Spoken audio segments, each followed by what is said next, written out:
Hello, everyone. Welcome to the Dynamic Programming webinar.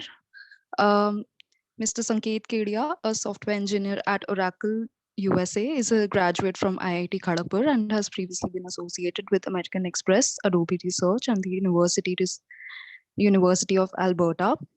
Experienced in natural language processing and machine learning, we hope that the webinar will be successful and all your doubts will be cleared. The first 2 hours will be based on recursion.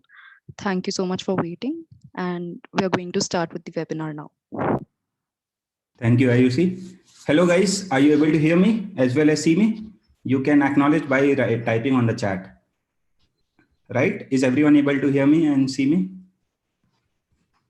Nobody is having any issues, right? How are you guys? All good? Stuck in a lockdown? Bored? Yeah.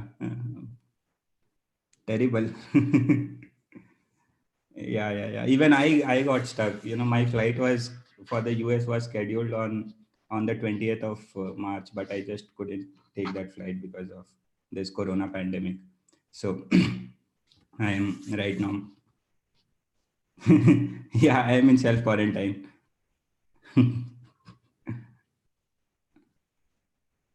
Is everyone able to hear me? Modi, are you able to hear me? I don't know. Yeah. Just I think everyone is able to hear me. People who are not able to hear me, please check your mic, check your speakers. Yeah, because from my end, I guess everything is cool and good. Yeah, so I think Ayushi, Triti, you're not still able to hear me. Just check your speakers if your speakers are not muted. Hello. Yes, hello. And just a request to all of you, please keep yourself muted at all times unless you have to speak. There is no voice still.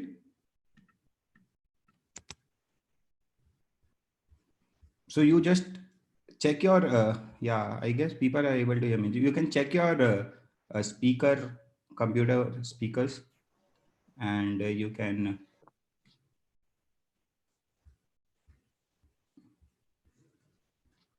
Yeah, I mean, from my side, there is no issue. I can tell you that. So it is definitely at your end. You're missing something. So once you join Zoom, there is a join with computer audio that pops up. You have to click on that. I still see some of you not having that. Yeah, if you're unable to hear, you might as well. You can see the live stream also. So this is getting live streamed on YouTube as well. So you can check that out also if you are having issues with Zoom here. But yes, if you are here, you get to interact with me directly one-on-one. So that is an added advantage of being here. You can ask your questions and doubts that you have during the session one-on-one. On the other hand, if you are in YouTube, you can definitely comment and we will address all those comments. There's no doubt about that. Yeah, are we good to start? Are all the technical glitches resolved? I can just wait for another minute so that everyone is comfortable and with the tech and are able to hear as well as see me. So we can do that. Meanwhile, so you guys are having classes, college, or is your college closed? You're having online classes? Closed. Yeah, I guess bits guys have online classes. Google Classroom. Okay, they're employing a lot of different types of virtual classrooms for teaching. But yeah, there is no classes at DTU. Okay. Yeah, there is. I mean, the future is really uncertain as of now as to when your classes will begin as well as when your exams will happen. Will there be a summer break? Will there be an internship? So yeah, we will hope for the best. And so I guess IUC did introduce me. I passed out of IIT Kharagpur, and since then I've been working in the US out of San Francisco with Oracle. So I got this offer from the campus itself. And so I'm based out of the US. Right now I'm in India because I came for my sister's wedding, and I have since then, like, I've been stuck, as I was telling you before. I got stuck here. So now I'm here for another couple of months at least, until the sky clears on Corona. And I have internship experiences with University of Alberta. So I have done some machine learning and natural language processing, not really the very advanced stuff, but yes, I have done some research enough to get a couple of research papers. And I also have interned at Adobe Research as well as American Express in the past. So yeah, if you have any questions with respect to these companies or the areas on which I have worked, I will be happy to answer that. Uh, you can get in touch with me either here or personally as well, and I will be more than happy to answer your questions as well as help you out with these processes. All right, and what is risk management at what is your current package in Oracle, Ritik? Are you really interested in that? uh, I don't think it is wise to say that on a public forum. So yeah, how then what is risk management at MX all about? It is so everyone, can you mute yourselves? Mia Khalifa, can you mute yourself? Otherwise, I'll have to remove you from the meeting. Like, I've seen you unmuting yourself quite a lot number of times, despite me muting you. So if you unmute yourself the next time, I'm sorry, I'll have to remove you for the decorum of the class. So please make sure you don't do that. Yeah. So we can take these questions after the webinar, maybe half an hour, wherein you can ask these questions and we can answer them.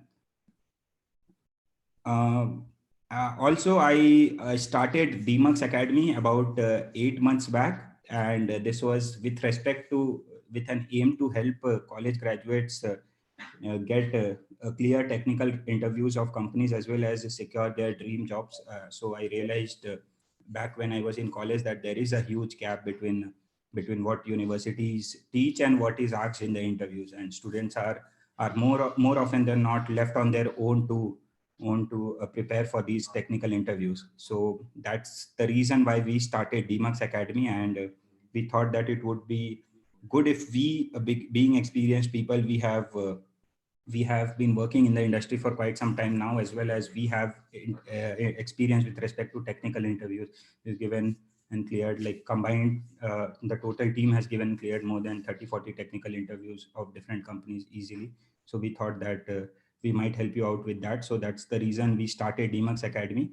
And so I am a co-founder there as well. So the team of DMux Academy basically comprises of Sunny. Sunny is currently doing his PhD with PhD at Georgia Tech, and he's currently doing a research at Facebook Menlo Park, a research intern as part of the PhD program. Then we also have Manav. I guess you might have seen his name. He's also a full-time employee at Facebook. We have Manvi. Manvi works at Google India. We have Somil. Somil works at Google Mountain View. So this is roughly the composition of the team. We have people from virtually every company to have a diversity, and these people are the people who take your online classes and are the instructors for the classes. Yeah, I think we can start dynamic programming then. I guess we are good to start. So is the audio resolved for everyone? Are there still issues on the audio?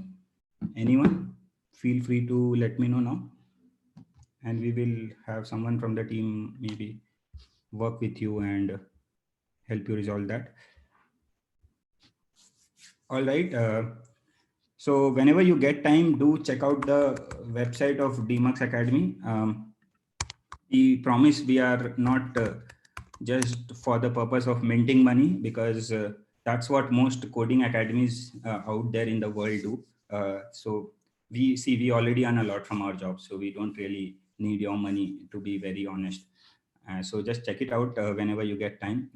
I guess we are good to start the webinar. So just a couple of classroom components you can acknowledge if you are able to see that. So this is the whiteboard that I will be using for telling you concepts. Are you able to see this whiteboard? You can acknowledge if you are. I have just written hello guys on this whiteboard. Stay indoors, stay safe. If everyone is able to see this, please acknowledge. If you are not, please let me know. I can have someone from the team look at it. But this is the whiteboard that we'll be using for explaining concepts of dynamic programming. So if you face issues, do let me know. Yeah, lagging is your internet connection problem, but other than that, you're able to see this, right? Okay, and obviously we will be coding live. So I will, so that's also another component. So I will just, Anirudh, you're not able to see, I just closed the whiteboard. So maybe where you were able to see it before. So we will be coding live as well. So for instance, I will just share my screen and you can let me know if you are able to see the screen. So we will be coding on this. Are you able to see this? Are you able to see me typing? Hello people. It's 21 days lockdown. Are you able to see this? See me typing? People are stocking up groceries. All good? Are you able to see me typing? Yeah. Nobody has any issues there as well, because this is also one thing that we'll be using throughout the webinar. I'll be coding live in front of you. And so it's important that you are able to see this as well in order to understand stuff. It's fine, Ritik, you will still be able to get most concepts of it. Don't worry. Typically, yeah, but are you able to see it fine, right? Okay. So that's basically the second part. And yeah, I guess that's primarily it. And so how many of you are familiar with recursion? Do you have any idea as to what recursion is? This webinar will be a little different from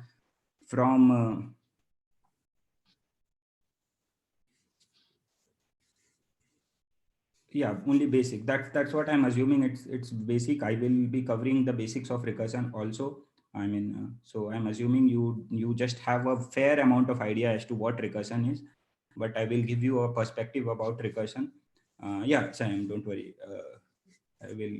We will go through it, and I guess it will be clearer to you with time.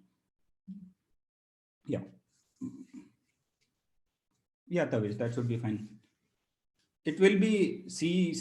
Don't worry. The syntax will not be. So these are all concepts that we'll be talking about, Syed. So syntax will not really be a problem. Believe me, when you are following along, syntaxes are nearly more or less. It's just arrays and plain programming. It's nothing fancy data structures that we'll be using other than arrays and some variables as well as some printf statements and some return statements. So yeah, that should not the language should not be a problem. Please, yeah, you will be able to follow most parts of it. Okay, so yeah, I will assume that you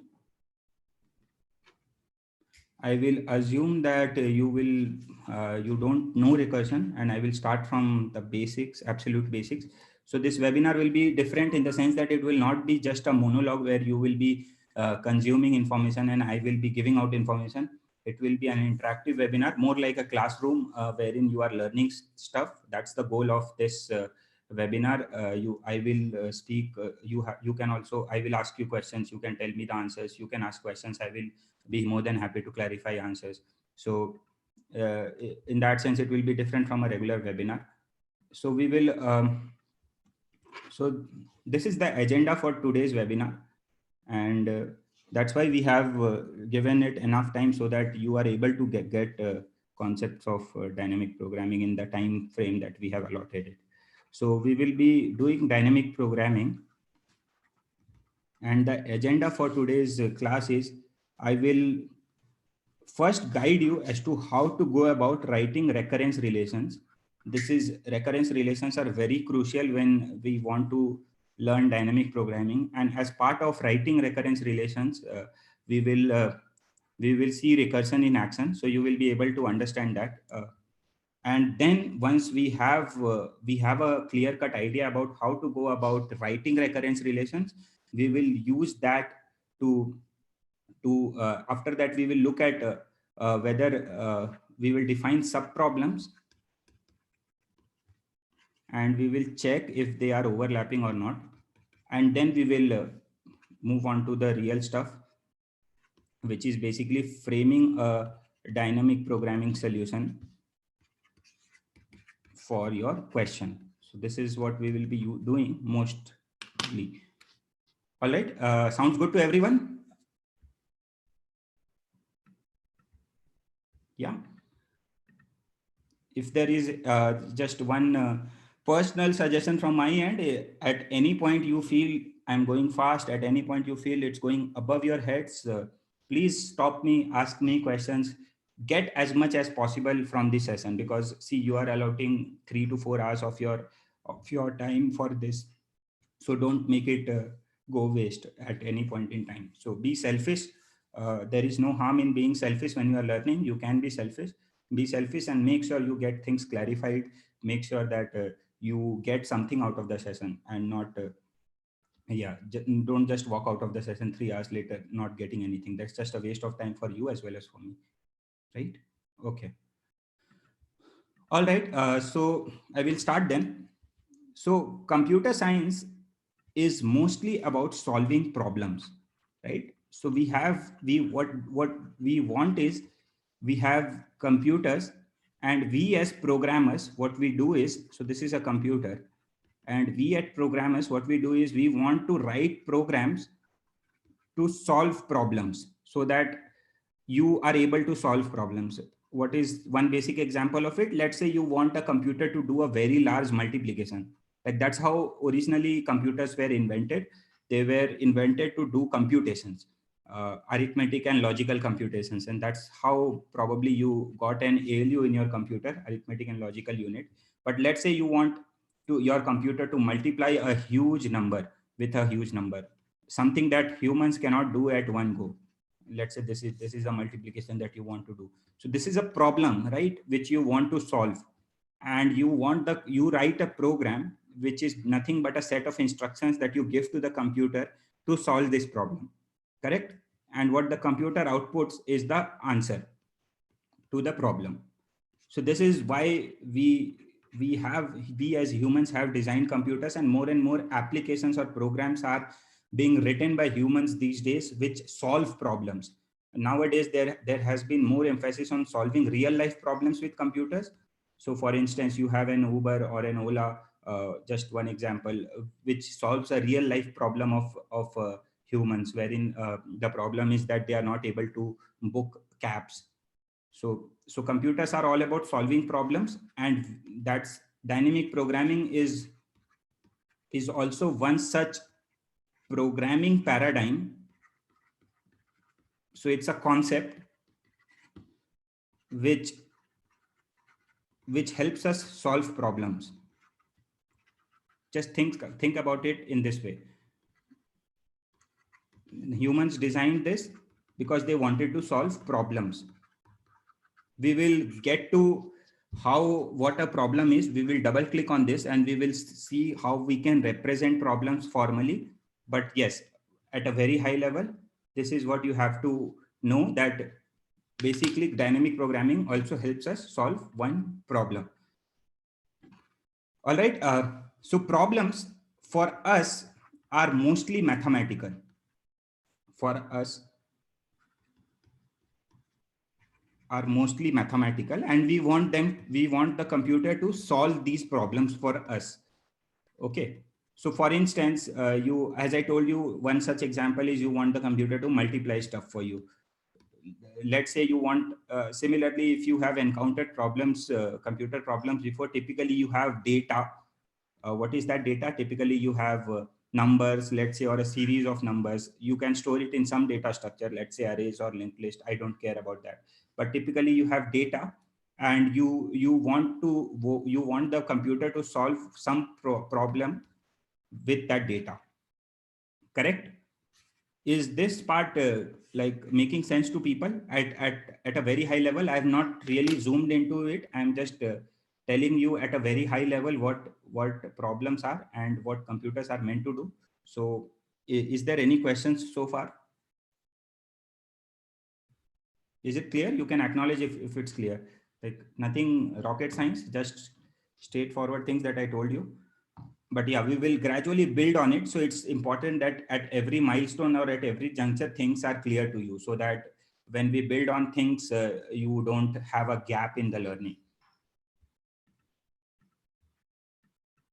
Okay, so our mathematical problems that we solve are mostly about data. And what kinds of data we have? We have typically we will have arrays that we will be dealing with, one-dimensional, two-dimensional arrays, and then we will have some standalone numbers, some n, let's say some k. And so this is basically what our problems will typically be.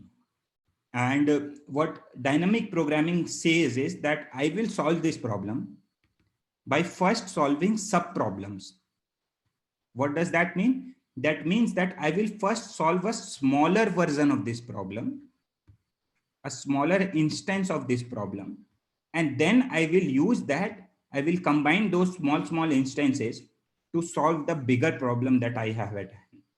This is what dynamic programming tells you. So for us, we have arrays, we have numbers. So our smaller problems are small sections of the array, or some numbers which are less than n. These are our smaller subproblems. We will get to the exact details, but at a very high level, this is what dynamic programming tells you.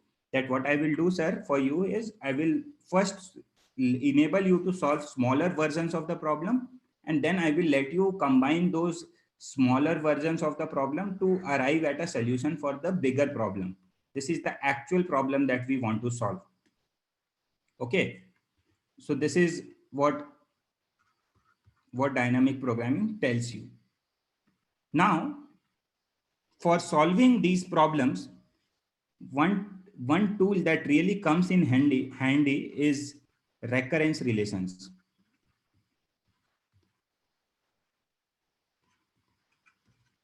So recurrence relations are nothing but they are a tool to quantify the relationship between smaller problems and the bigger problems.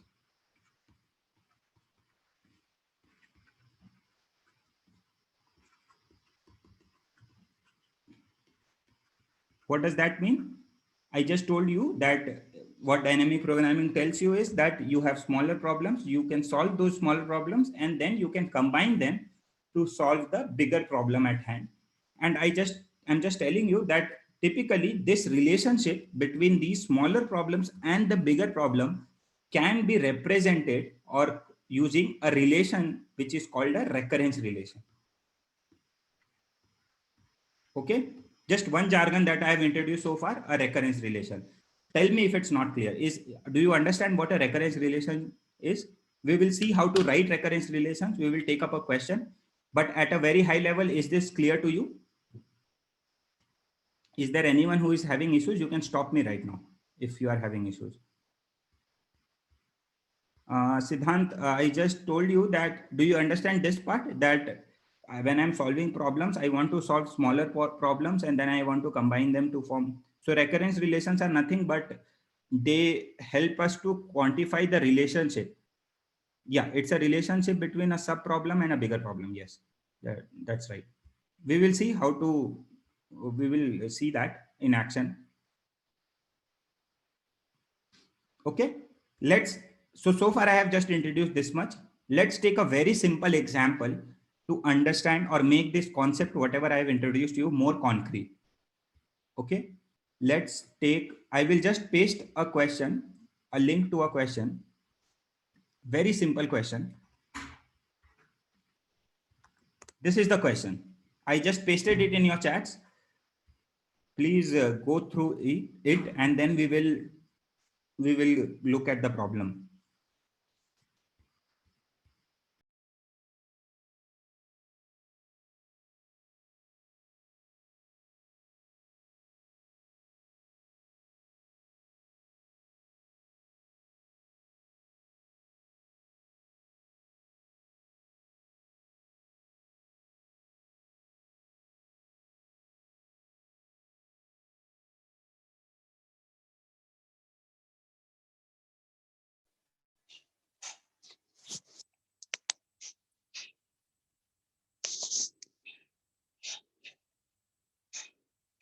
Has everyone read this question?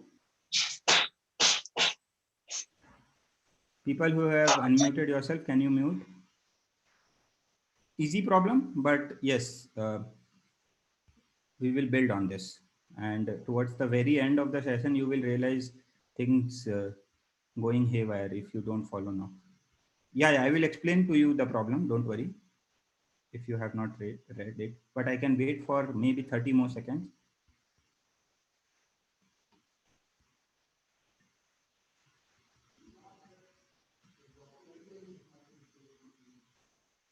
Yeah. It's all standard problems. Don't worry. This webinar is a basic webinar. This is not an advanced webinar only. So it's not that we will be doing some really hard problems. Towards the end, we will be doing some difficult problems, but again, not very difficult or not.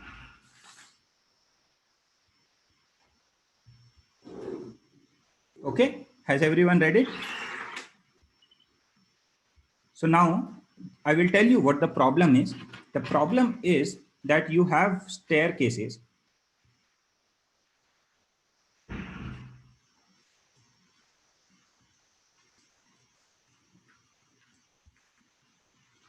Is there a question?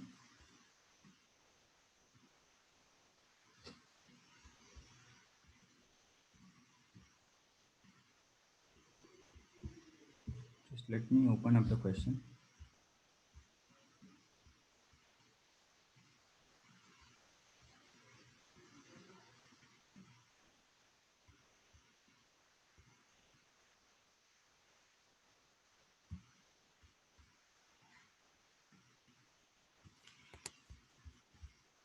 So the problem is that you have stairs. Yes, we will quantify that, Simon. Don't worry. Which kinds of problems can be solved and how using DP? There are. So the problem is that you have n steps to a staircase. Let's say this is the first step. This is the first step.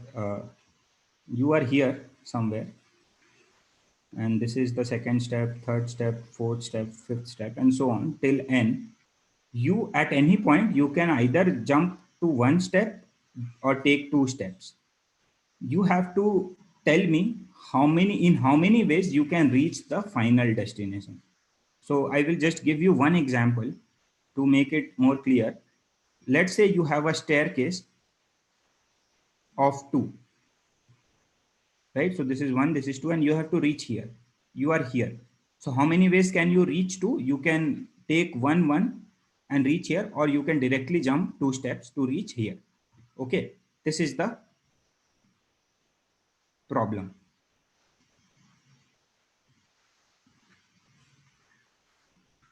We will come to that, Sudhanshu, don't worry. I just want to highlight certain things. Just follow along diligently and you will be able to get most parts of it. Okay, so now just think about this problem. And so this is a problem, right? This is a big problem that I have at hand. What all is quantified in the problem? I am just given a variable n. I am not given anything else, right? Somebody tells me that, hey, you can solve this by using subproblems. Okay, I don't know what that is, but somebody has just told me that I can do it using subproblems. So what will be the subproblems for this n? it will be small. Sub problems are smaller versions of the problem, right? If you remember what I told you. So what will be a smaller version of this? A smaller version of this will be an integer which will be less than n, right? So for instance, if you have 5 as n, your sub problems can be 2, 3 smaller versions of the same problem. So just think about it from that point of view. Okay.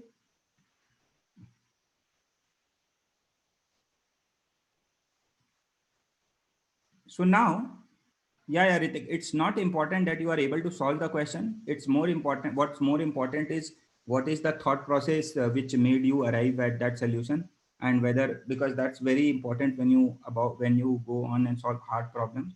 So it's very important to have a proper framework in your mind through which you can solve these kinds of problems. So smaller versions of the problem I just told you, and they can be something which is less than n. So now I want to write a relationship, a recurrence. Just follow my steps. What is going on in my head when someone gave me this problem and I am a newbie? I have not been taught dynamic programming in college or in school. I don't know anything about it, and somebody has told me this. Somebody has just told me that go ahead and write a recurrence relationship for this.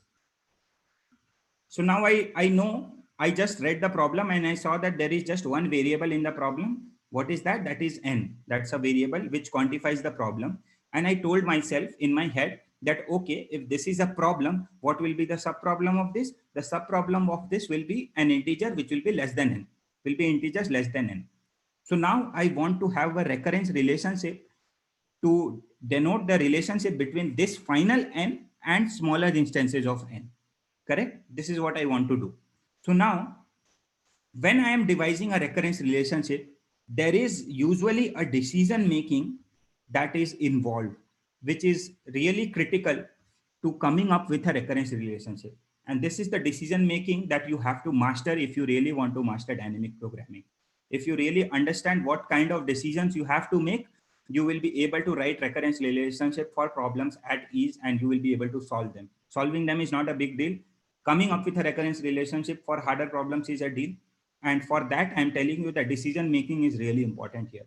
So one such decision making which is involved here is, I see this structure, this test, and I tell myself, okay, let me look at the final solution.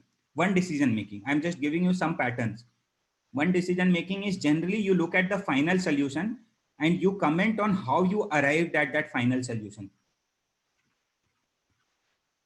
So I tell myself that, okay, let me look at the final solution and let me see how I arrived at this final solution. So I reached n. How did I arrive at it? So then immediately it strikes me, okay, if I am at n, I would have taken either one step from n minus 1, or I would have taken two steps from n minus 2. And those are the only two ways by which I can arrive at n. Correct? So this is the decision making that I am making. So that immediately brings me to the conclusion, okay, what if I don't know how I reached n minus 1, or I don't know how I reached n minus 2, but assuming that I have reached n minus 1, can I reach n? I can reach it by one step. Assuming that I have reached n minus 2, can I reach n? I can reach n by making a jump of two steps. So this is the decision making that I'm making. I'll give you many such decision making which will help you in solving problems. But this is one decision making wherein you are looking at the final solution and you are commenting on how you arrived at that solution. So you are commenting that, okay, I must have arrived from n minus 1 or n minus 2. So then now with this in mind, it becomes easier for me to write a recurrence relationship, because now these 2 points together will help me write the recurrence relationship. What are these points? First point is, I told myself that what will be the sub problems for this problem. I told myself that the sub problems will be integers which will be less than n for this problem.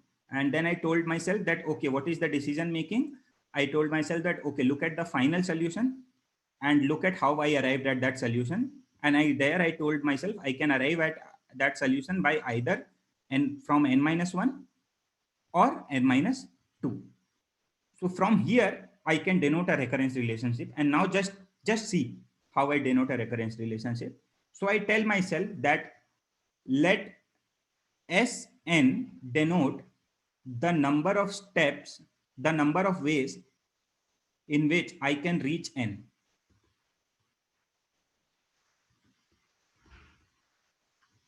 Okay, let Sn denote the number of ways in which I can reach n. This quantification is really important. From where did I get n? From here I got n. I know that my problem I will, so in the bracket of S, what goes on is basically what all variables you need to quantify the problem. This is really important. So in my problem that I am given right now, I just have an n which I need, which has been quantified.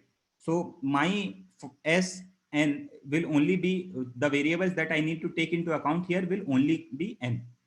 That's one of the things I told myself, and this is straight away copied from the problem. I told myself that this is what I have to solve. So I've just copied this from the problem. There is no rocket science in this. So again, I cannot stress on this enough, but whenever you are, it's important that you are able to devise solutions on your own. If somebody gives you the solution, yes, you will be able to understand. So that's why I am putting more and more emphasis on what is my thought process when I have been given this question. How am I approaching this? What all steps I am taking logically in order to arrive at a solution to this problem? And this is typically what you will have to do in technical interviews as well. So I told myself that Sn is the number of ways in which I can reach n.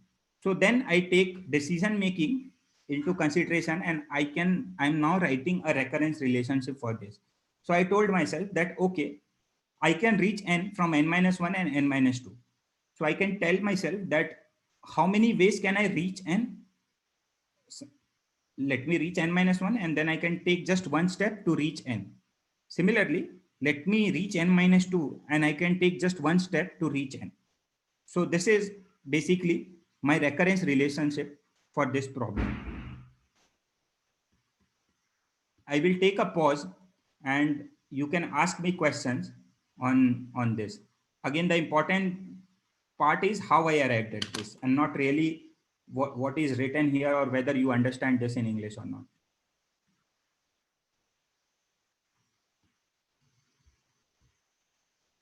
Which part should I explain? First of all, are there people who got this? Like the approach at least?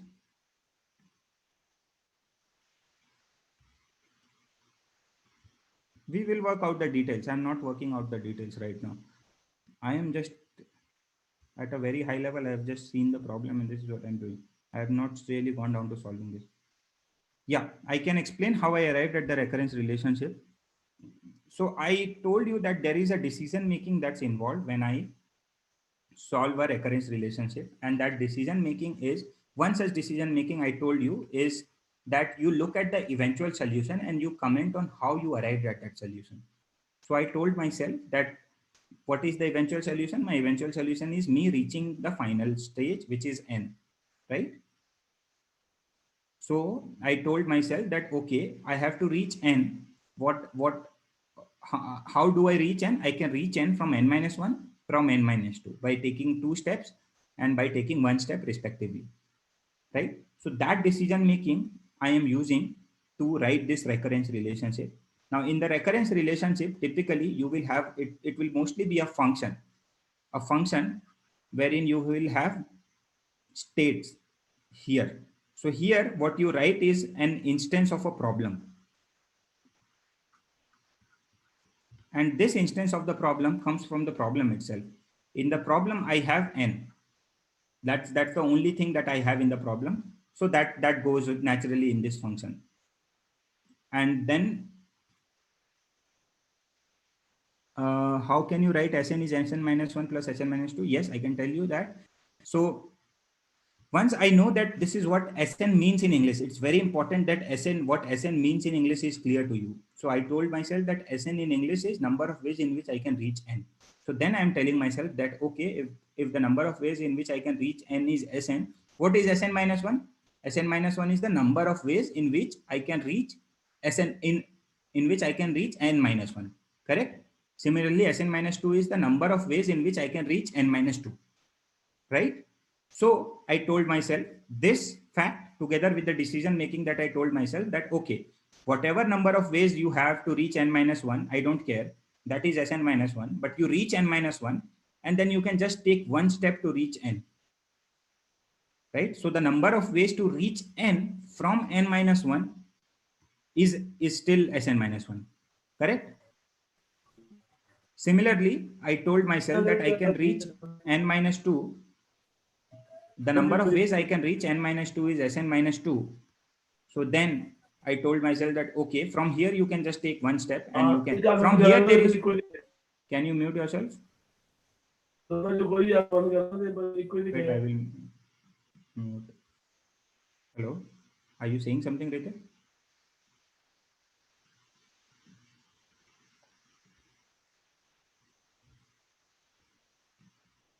Okay. Yeah, I've muted him. All right. Siam, does this make sense? Is this clear? Why are we not adding final 1 plus 1 in the, because see, you are at n minus 1. You have some all the ways to reach n minus 1, correct? Whatever ways you reach n minus 1, you know that from n you have only one way of reaching n. From n minus 1 you just have one way of reaching n, which is just a direct jump. So what are the total number of ways of reaching n from 0? This is one way, this is one way, this is another way, this is another way, right? So how many, how much is this? This is still Sn minus 1. If you had more than one here, then you would have multiplied this with this.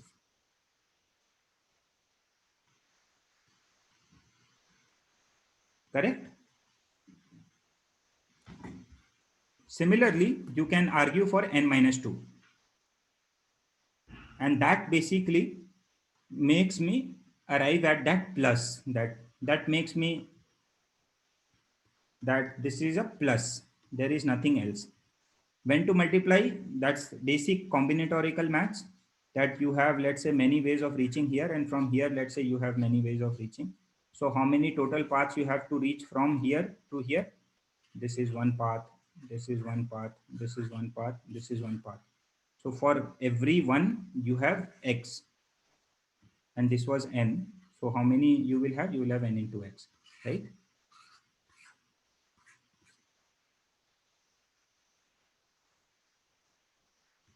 Correct? This part is clear. So the recurrence, is the recurrence relationship clear to everyone? Is there any question on the recurrence relationship? You can ask me right now. More importantly, do you get how I arrived at that recurrence relationship? Three things that I will tell you in the recurrence relationship. Number one is the parameters of the function.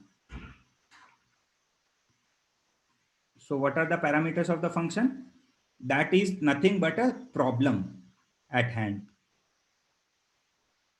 So this is nothing but a representation of the problem. And here our problem is represented by just one variable n. That's why in my function, I just have n. Okay.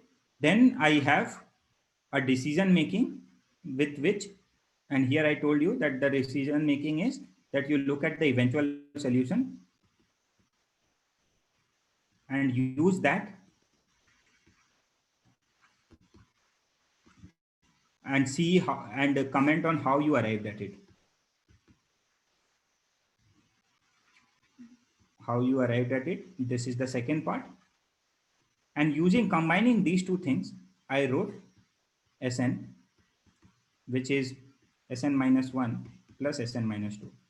How I came at this plus, I just explained you that you have, let's say, till n minus 1, you have Sn minus 1 ways of reaching, and from n minus 1, you just have one way of reaching n. So total of Sn minus 1 ways you have of reaching n through n minus 1. Sam has a question. Sir, I did not get why aren't we adding 1 or 2 to the recurrence relation? Why do you think we need to add 1 or 2 to the recurrence relationship, Sam? This is just read it in English. What is Sn? Sn is the number of ways you can reach n from the starting position, right? So Sn minus 1 is the number of ways you can reach n minus 1 from the starting position. So whatever, let's say you have x number of ways of reaching n minus 1 from starting position, you just have one way of reaching n from n minus 1, which is this. So how many ways you have of reaching n? You have exactly x number of ways of reaching n, right? You don't have x plus 1 or anything of that kind. Because I cannot take I cannot take three direct steps, right?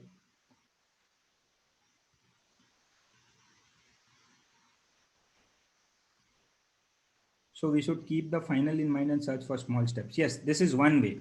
There are many other ways. Like there will be decisions wherein you will look at the actual problem, just the problem and the instance of the problem, and you will comment on the recurrence relationship from there. So we will look at those types of problems also. But yeah, till now, is it clear to everyone? So this is how we write recurrence relationships. If there is any question, do let me know.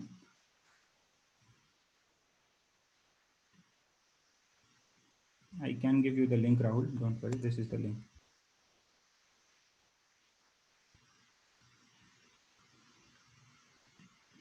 From Sn minus 2, there are two possible ways of... No, Lux. From Sn...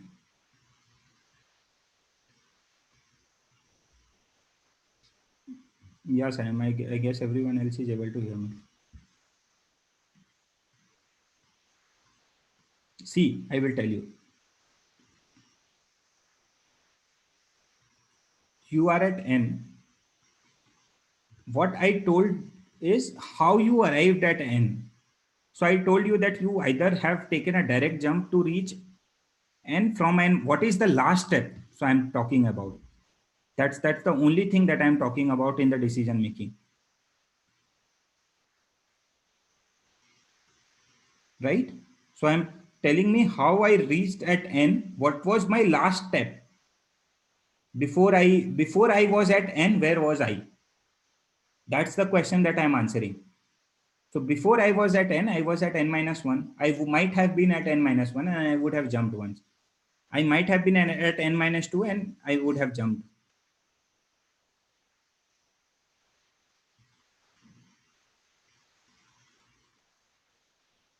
Right? That's the decision. The decision is just where I was just before I was at n.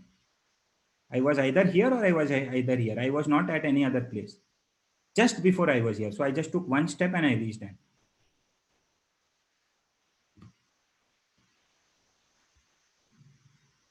What is the question, Modi? I don't get your question still.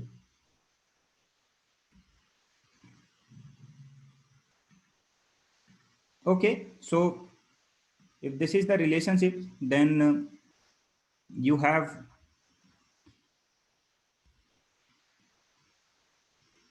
No, I mean, then what is the question?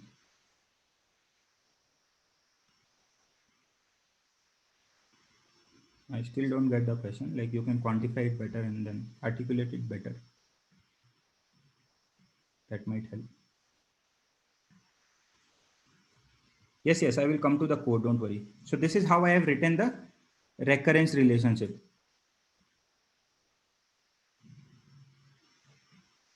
No, Ritik, that's what I'm saying. I'm not looking at what are the possible ways I can reach n from n minus 2. I'm not looking at that. I'm looking at... I just told myself that when I am at an n, where was I just previous to that?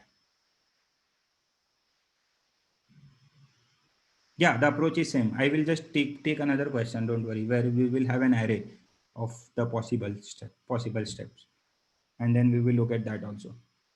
Don't worry about that. Okay, shall I move on? So now you see. So now you see that I have Sn, and I know that... So this was the first part that I did. How to write a recurrence relationship, I told you, for a question. Okay. The next part is to actually check whether there are So now you understand, right?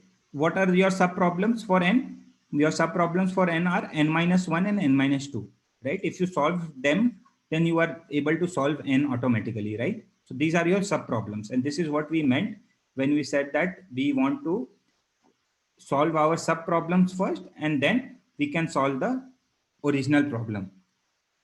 Now we will see. So what is the, so how so now so this is recurrence relationship. Now let's, the next step in solving any dynamic programming question is check whether there are overlapping sub problems. Now don't get bogged down by this jargon that I'm telling, but just check if the same sub problem is being solved more than once. That's the next thing that you should check for, now that you have a recurrence relationship in place. So for that, typically what we will do is we will draw a recursion tree. Yeah, we will convert it to loops. Don't worry. Just wait. Have I solved the problem completely? No, right? So now, for checking whether there are overlapping subproblems or not, we will draw a recursion tree.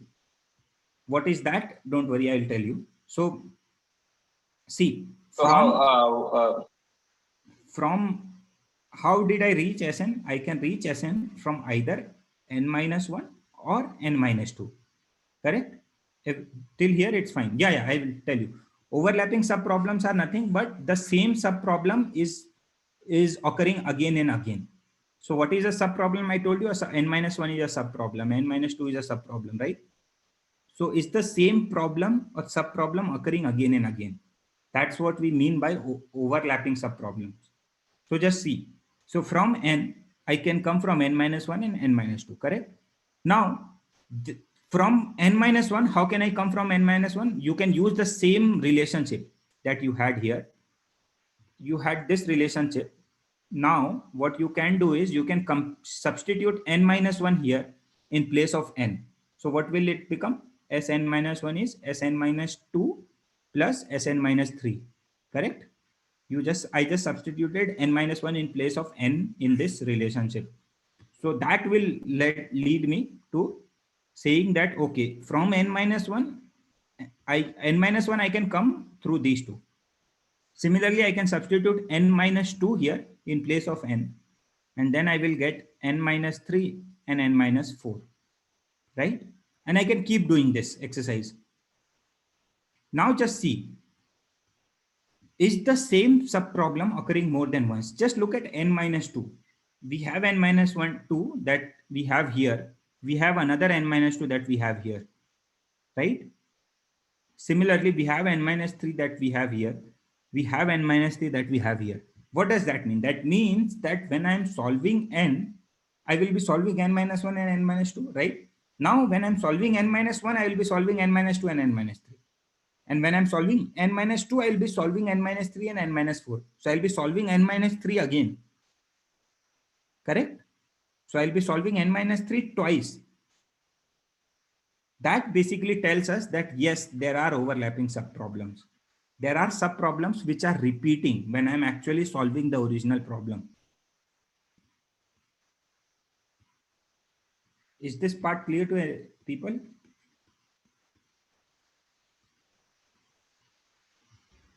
Yeah, I mean, at a very high level, yes, doing the same calculation many times.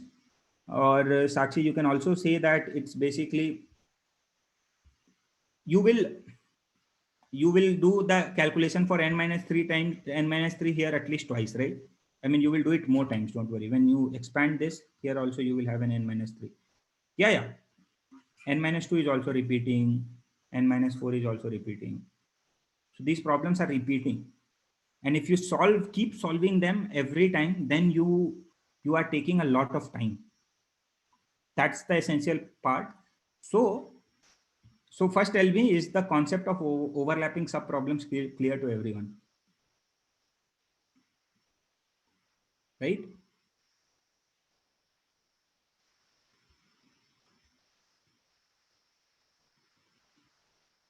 So now Now I have concluded that yes, there are overlapping subproblems, and yes, to this relationship.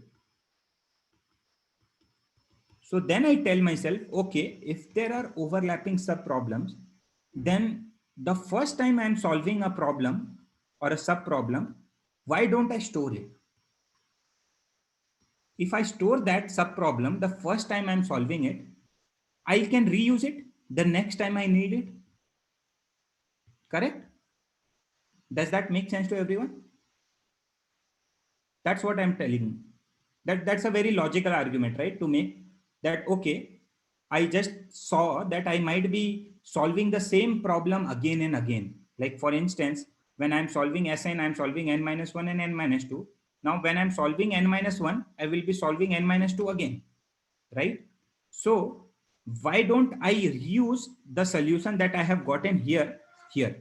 So I can just reuse the solution. Why do I have to again solve it completely again, go down the entire path, right? That's basically the idea of dynamic programming. And dynamic programming just tells you that store this, store the overlapping sub problems so that the next time you need it, so the next time you need it, you can reuse it. What happens because of this? Why are we doing this? This we are doing to speed up things. Why? Because you will be doing an n minus 2, the entire calculation of n minus 2 again, right? On the other hand, if you just look it up from somewhere, let's say you had a friend who knows the solution to n minus 2, if you just ask him, it's faster, right? It's basically similar to getting I mean asking someone an answer that he already knows instead of you researching about it again. You If you research or google about it, you will take some time, right? Instead you can just directly go to someone who knows it and he will be able to tell you, and that is faster, right? So that's basically the reason why we do it, right? So far so good. Is everyone on the same page as me? Are you getting the method, like the approach in my what's going on in my head when I am seeing this, and typically what all steps I have used or I have employed when I'm solving this? Yeah. So then, so now I know that there are overlapping subproblems. So then I tell myself that okay, what you do is store them. Store Sn in some variable, store Sn minus 1 also in some variable, store Sn minus 2 also in some variable, right? And so on. Just store them. And whenever you need it, you can refer it. Correct? Now just one thing, we can keep, just tell me, I wrote a recurrence. So this is done, right? These three parts I have already done. I have defined my sub problems for myself. So I have represented my sub problems as variables, and then I have basically defined a recurrence relationship, and then I have determined whether there are overlapping subproblems or not. Determined whether there are overlapping subproblems. So this much I have done. Now I get down to the actual part of solving this. This is all that I have done. So a recurrence relationship, there is just one thing that's left in a recurrence relationship. What do we achieve by by solving a subproblem? So the idea here is that you can solve a very small subproblem by hand itself, right? Like for instance, in this example, when you are climbing stairs, you know that when you are at ground zero, there is only one way of reaching ground zero, right? That is basically how you, whatever, you are already there, so there is just one way of reaching ground zero. That's typically you just came and you stood here, right? So from, so you know this is the smallest sub problem in this entire space of problems. And typically the smallest or the second smallest sub problem you can solve by hand. You don't need a computer for that. So that's where the recurrence relationships beauty comes into the picture, that it tells you that, okay, what you do is you solve the smallest sub problem by hand, and then you can solve bigger problems by this recurrence relationship, right? How? So you know that S0 is 1. I just told you, right? What does that mean in English? In English, it means that you are at the 0th level and there is only one way of reaching the 0th level. Now you can use the recurrence relationship to solve stuff, right? This is your recurrence relationship. Sn is Sn minus 1 plus Sn minus 2. So what is S1? It is also 1, right? These two S0 and S1 you can solve by hand, right? Why? Because S1 basically means the number of ways you can reach the first floor. There is only one way you can reach the first floor, that is from the ground floor you just take one step, that's it. There is no other way of reaching the first floor. So I know that S1 is also 1. Now from this I can use this recurrence relationship to solve others, right? I can use it to solve S2, right? S2 is nothing but S1 plus S0, correct? So this is 1 plus 1, which is 2. Similarly, then I can use S3, solve S3. Yeah, I will define that formally, that they are base cases. And in this way, I can keep solving till I solve for Sn. So here at this stage, I would have quantified n minus 1 also. Now I would have quantified n minus 2 also. So I will just use that to solve this answer.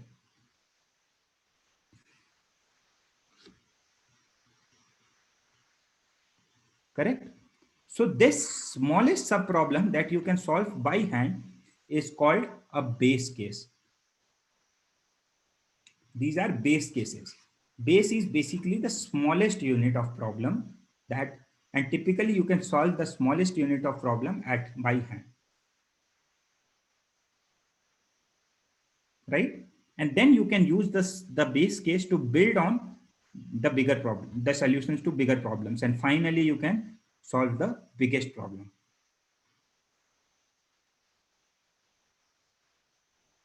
right?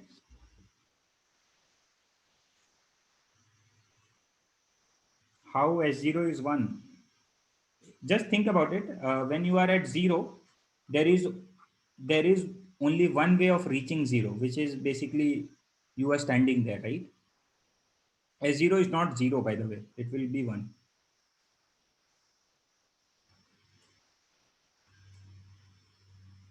If you are not convinced with S0, you can use S1 and S2 as your base cases. So S2 you can also calculate by hand, right? 2 you can reach 2 you can reach by 2 steps, either directly or through one hop.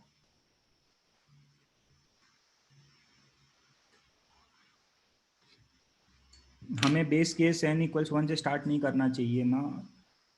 आएंगे, we will see when we are coding it or implementing it, we will come to that. But is this clear? Do you understand why?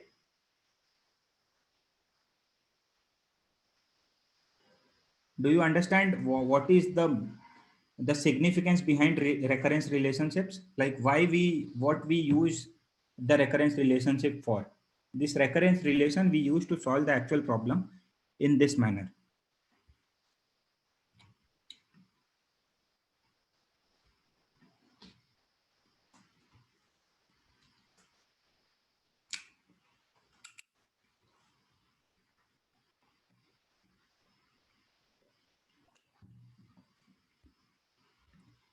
So this is one way of solving, which is nothing but a bottom up approach. What does that mean? That means that you have taken the smallest problem and then you are gradually building your solution to the bigger problem, and finally you reach the biggest problem. So it's a bottom up solution. Correct? So now I will just code the bottom up solution for you, and then I will move on to the other way we can solve this. That, okay?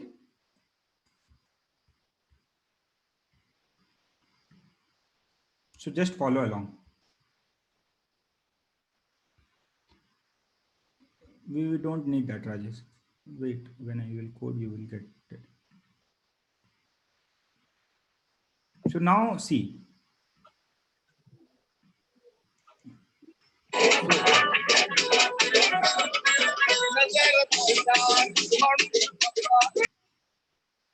I muted him. Okay. So now just see. I know that I need S0 to Sn. What is the best way? What is one of the ways I can store all these values S0 to Sn? Can I store them in an array? Right? Is everyone with me here? I can store them in an array. Yeah. So I will just do that. I will store it in an array. So an array in C++ is nothing but a vector. So what I will do is I am declaring an array which I called S. This array consists of integers. This will be of size n plus 1. Why? Because why is it of size n plus 1? Because I am storing from 0 to n. Correct? I need S0 and then I need Sn. Yeah, it is like array list in Java. Okay. And now I know that S0 I already know is 1 because I just wrote that. And S1 I know is 1. Correct? And from 2 I have to compute. So I know that S2 is S1 plus S0. So now just see what am I doing. Can I use a loop starting from 2 going up to n? And what will I do here? I will say that Si, which is S2 now, then S3, S4, is nothing but Si minus 1 plus Si minus 2. I have just coded what I drew on the whiteboard in the bottom-up approach. Tell me if this is not clear, this part. Everyone? And can I just say that my answer is Sn?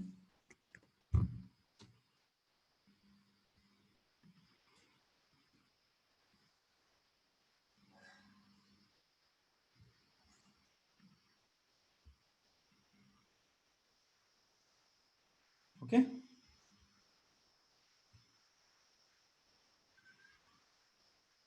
Clear to everyone?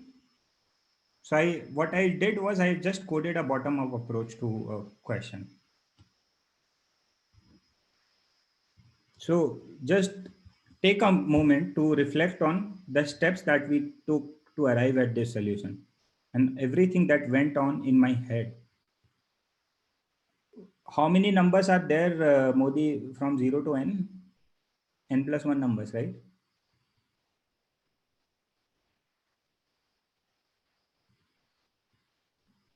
Zero to n, if you want, how many numbers are there? N plus 1.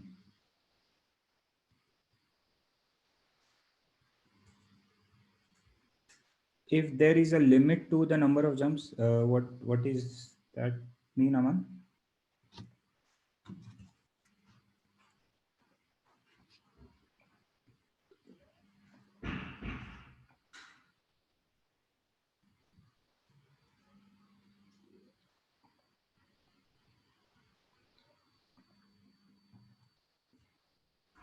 No, I don't get your question, but I'll answer Rishabh's question. So I will tell you what kind of questions typically you can approach using dynamic programming. There are two types of questions. Basically combinatorial questions wherein you have to count things, and then you have optimization problems wherein you have to minimize or maximize things. Yeah, SN contains the final solution, Sakshi, because because of the way we formulated it on the whiteboard, right?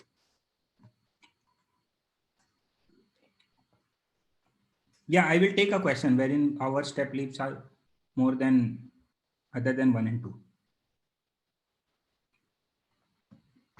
It depends on how you are formulating it. Sakshi, it's not always true that the last element will contain the final solution. It really depends on what is the English definition of this. Here, our English definition is that Sn contains the number of ways you can reach n from 1. Okay. This basically is a fancy way of writing that I am declaring an array which contains integers of size n plus 1, and the name of the array is S. This is just a fancy way of writing. You can use static arrays, as many people have pointed out. You can do this as well.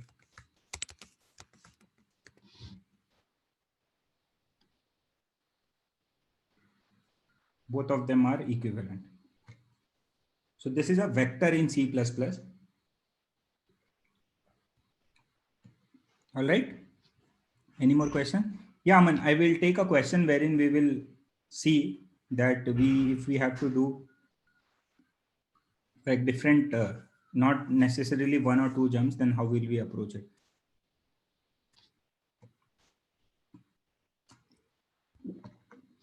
Clear to everyone? Shall I move on?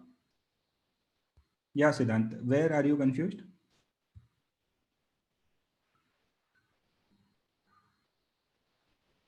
So time complexity, why did we take n plus 1? That's because of this. See this. We did from S0 to Sn, right? So how many numbers are there? N plus 1. You have to store all of them in the array. So what is the size you will be needing? N plus 1. So 0, 1, 2, and so on.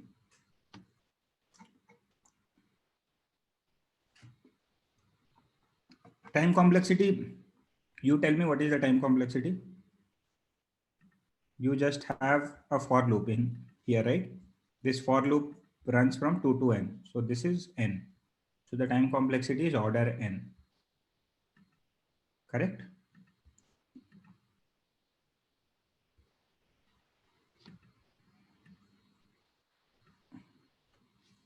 Right? Okay.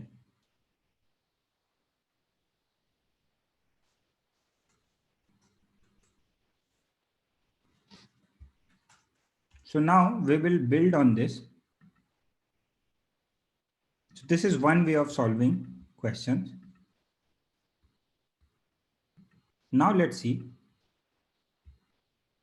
So I will just summarize bottom-up approach. What we did was, in the bottom-up approach, what we did was,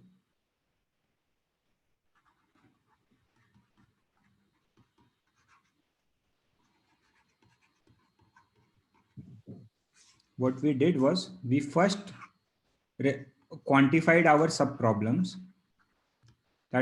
This is the first step that you have to do at any point in any question involving either recursion or backtracking or dynamic programming. You will have to quantify subproblems, and here your subproblems are being quantified with just one variable, which is n. Once you have quantified your subproblem, I defined a recurrence relation for myself, and for this recurrence relationship, I used a decision making, which is basically look at how I arrived at n, how I arrived at the final answer. This is a decision making which we will employ heavily in almost many questions. But there are many other decision makings also based on which your recurrence relationship will be built. And then from the recurrence relationship, I computed the values for the smallest subproblems.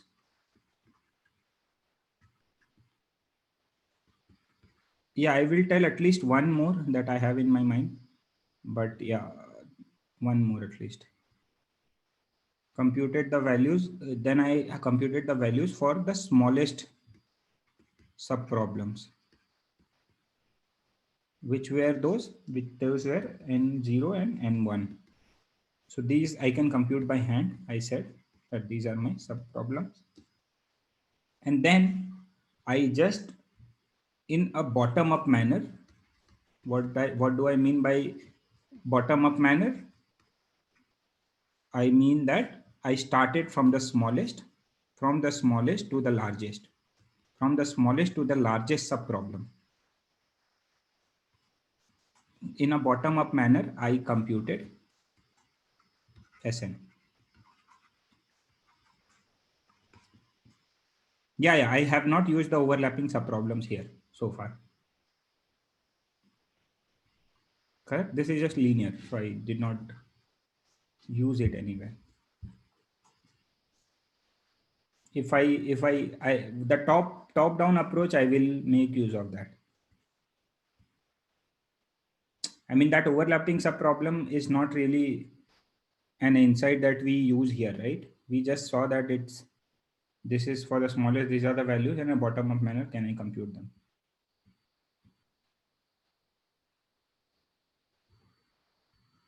Right, Modi, do I make sense?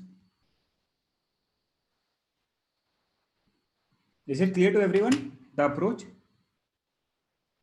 Yeah, it's the same as printing the nth Fibonacci number. There are many other. Can you mute? ABC XYZ, please don't do that.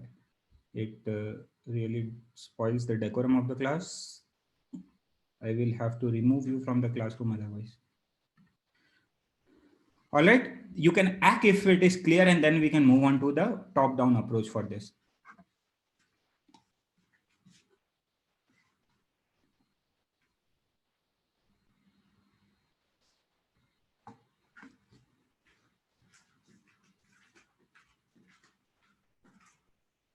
Right? Are the 75 people on the other side getting this?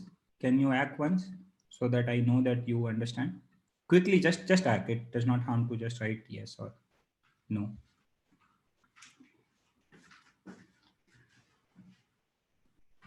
All right. Yeah. Then, so if that makes sense, then we will talk about the top-down approach for solving the same problem. Now, this might get a little messy, so please follow along. So the approach for solving the top-down approach, the first two steps remain the same, that you will have to quantify your subproblem, and then you will have to define a recurrence relationship. And okay, I can write it in a better way so that you can, it might serve as a notes for you. So let me write it neatly. In the top-down approach, you will again quantify your subproblem.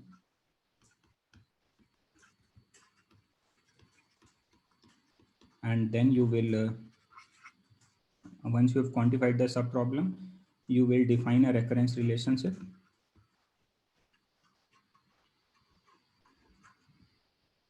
And for here, again, you will make use of the decision making, which is here we used, look at the last solution and how you arrived at it.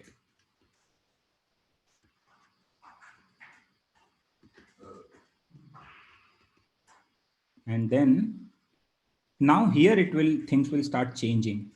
Once you have the recurrence, in the bottom up approach, what we did was we computed the solution from the smallest subproblem to the largest subproblem, right? That's what we did in a bottom up manner. In a top down approach, we will start from the largest subproblem.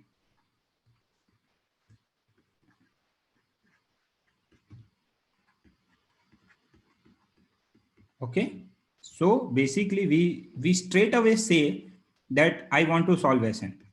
This is the first question that I tell myself. I don't say that I want to solve S0.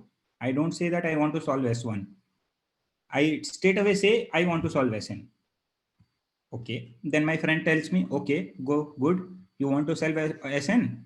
Go solve Sn minus 1 first and then Sn minus 2 and add them. You will be able to solve Sn. So then again, I tell myself, I want to solve Sn minus 1. Then my friend again tells me, okay, good. You want to solve Sn minus 1. Go solve Sn minus 2, Sn minus 3, add them, and then come back to me and say, okay. And then I keep doing this. So I then keep asking, okay, I want to solve Sn minus 2. Then my friend tells me, go ahead and solve Sn minus 3. This I keep going till I come to S0. So here I ask my friend, I want to solve S0. So my friend tells me the answer to S0 is 1. He just tells me that. So I asked him, how do you arrive at it? He said, there is only one way of reaching 0, that is 1. So I tell him, okay, cool. If there is S0 is 1, then what is S1? So then he tells me answer to S1 is also 1. I ask him how. So he tells me that there is only one way of reaching 1. That is, you just take one step, direct step from 0. You will be able to reach 1. So there is only one way. I say, yeah, you are making sense. So S1 is also 1. So then I come back to the bigger problem that I was solving, S2. And I tell myself, oh, I have S0, I have S1. Now S2 is nothing but 1 plus 1, 2. And then I come back to the another, I go up, I keep going up in this way. So then I come to S3 and say, oh, S3 is nothing but S2 plus S1. So I know that S1 is 1 and S2 is 2. So S3 is 3 and so on. I keep doing this. Okay. So I keep doing this till I reach Sn.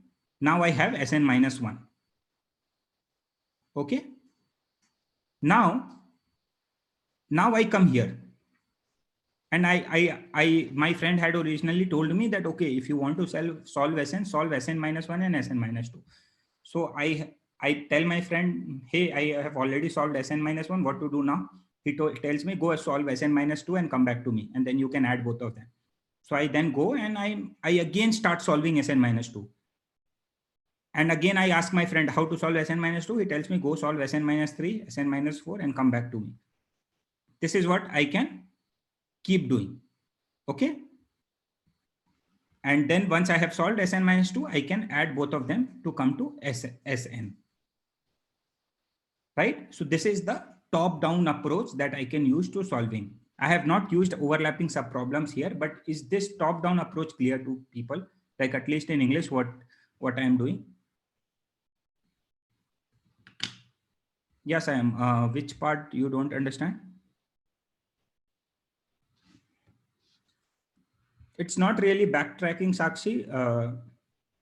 Backtracking is backtracking also to some extent, but more generally, you can just say it's recursion. Yeah, it's memoization, obviously. Sam, which part you don't understand?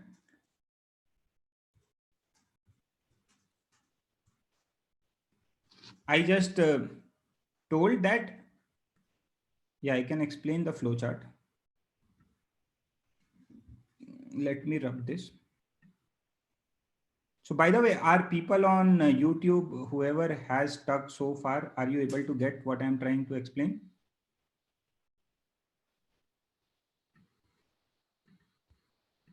Okay. So I told myself that in a top-down approach, I will start from the biggest subproblem. So I will solve Sn first. But then I realized that to solve Sn, I need Sn minus 1 and Sn minus 2.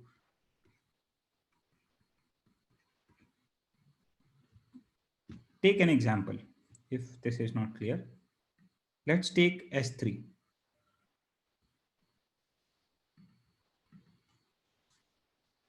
Let's say I want to solve it for N3. Okay. So I want to solve S3. How do I solve it? My friend tells me that to solve S3, you need to solve S2 and S1. Correct? Then I come here and I tell my friend I need to solve S2. He says to solve S2, you need to solve S1 and S0. Then I tell my friend, okay, how do I solve S1? He says S1 is 1. Take it from me. There is only one way of reaching 1, which is 1. And then he tells me S0 is also 1. There is only one way of reaching 0, which is 1. So then I tell myself, okay, now I have S1 and S0. Why don't I use both of them and add them to solve S2? So now I have solved S2 also. I know that S2 is 1 plus 1, which is 2. And now I come here and I tell myself, okay, now I have solved S2 and S2 is 2. What else do I need to solve S3? So my friend tells me you need S1 also to solve S3. So I come here and then I ask my friend, I need to solve S1. How do I solve it? He tells me take 1. S1 is 1. I give it to you. So I tell myself, okay, S1 is 1. So I come back to S3 now and I tell myself, I know the values of both S2 and S1 now. I have solved them. S2 is 2 and S1 is 1. So my friend tells me, just add them up. That's the answer. So this is basically the total path.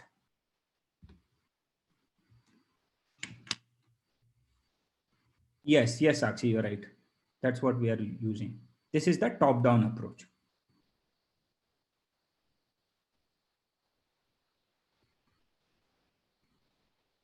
Yes, Sakshi, you're right. Is this clear to people?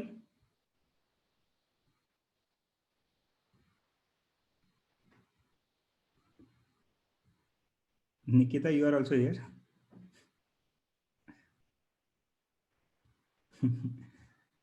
Yeah, you would attend like much advanced dynamic programming classes, don't worry. As part of the batch. There we will even talk like more difficult questions. Yeah, it's good to see some people from the existing batch also here. Okay.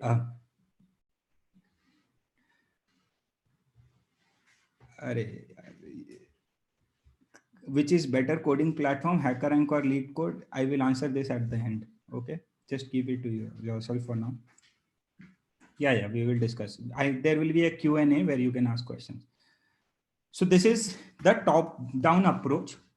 Now the fourth part is, I realize that the top down approach is this, but I realize here, look at this. Let's draw a tree for S4 as well. That will help you clear up things. How do I solve S4? I will have to solve S3 and S2. How do I solve S3? I will have to solve S2 and S1. How do I solve S2? I will have to solve S1 and S0. S1 I know for sure, so I don't have to solve. Now, how do I solve S2? I have to solve S1 and S0. That's it. This is the tree. So now, let's say I have already solved these.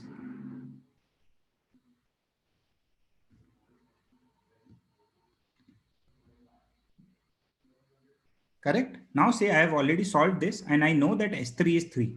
And now I'm here and now I want to go down this path.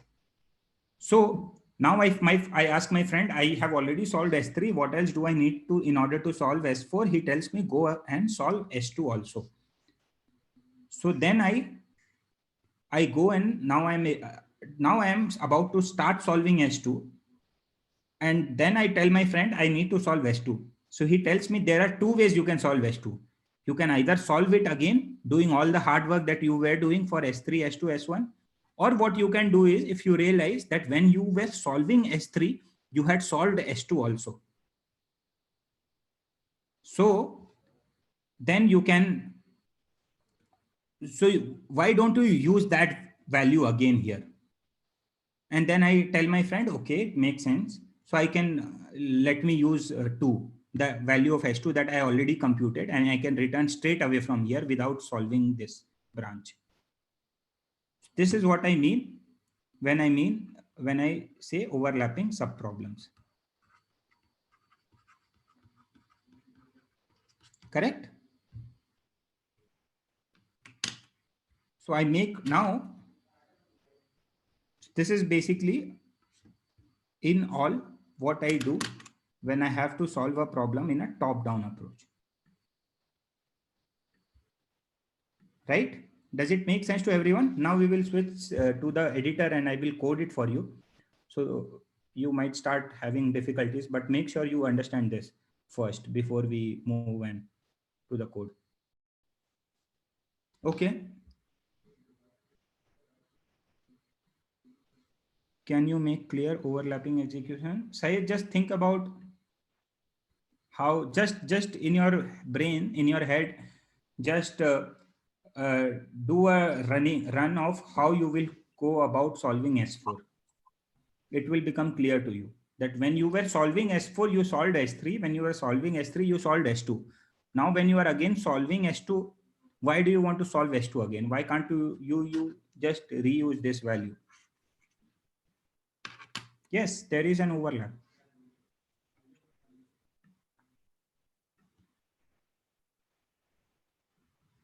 Correct?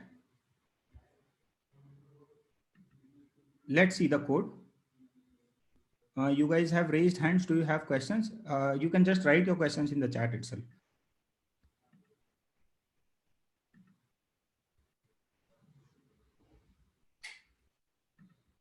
So now let's do this.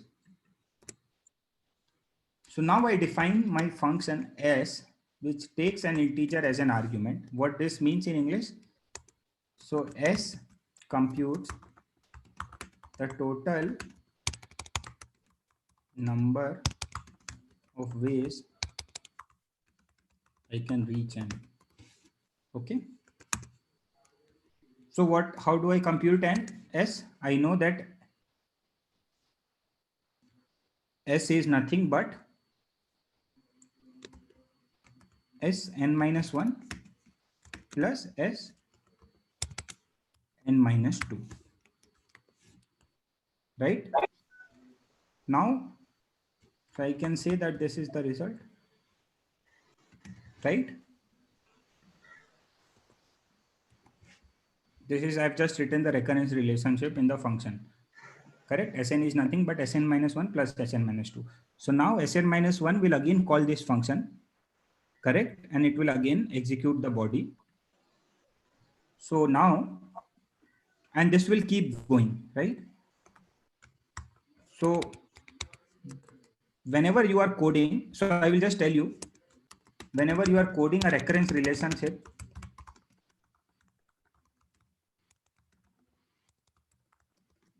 top down, what do you have to do? So you will define your function. This function will be the same as your recurrence relations like Sn. And your return type will typically be what Sn is returning. So this line is clear to everyone, right? This how I wrote this prototype. This straight away comes from the definition of Sn. I told myself that Sn is the number of ways I can reach n. So that number of ways is an integer. So I'm returning an integer and I'm taking n as an argument. Now, generally, whenever you code a recurrence relation, you will have to write your base cases first and the actual recurrence.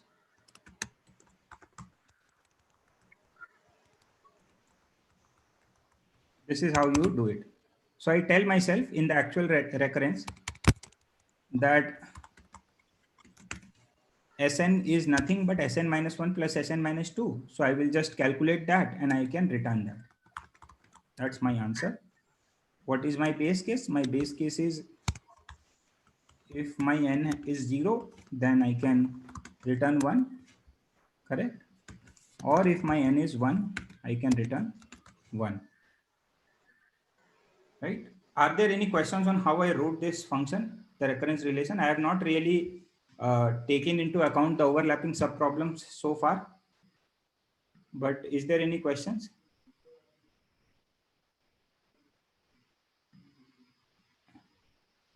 It's just a temporary variable. You can simply return also. Nikita, it's fine. You can simply return also.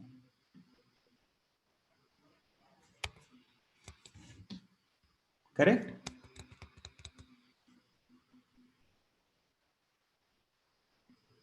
Yeah, now I want to take into account the overlap. What will happen because of this? It's the same, Syed. Why are you really bothered about the language here? Like even in C, everything will be the same. This entire thing will be same. There won't be even one single line of difference. This will this change in C?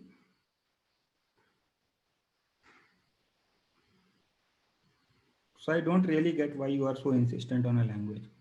It's the same, right? Where will it differ?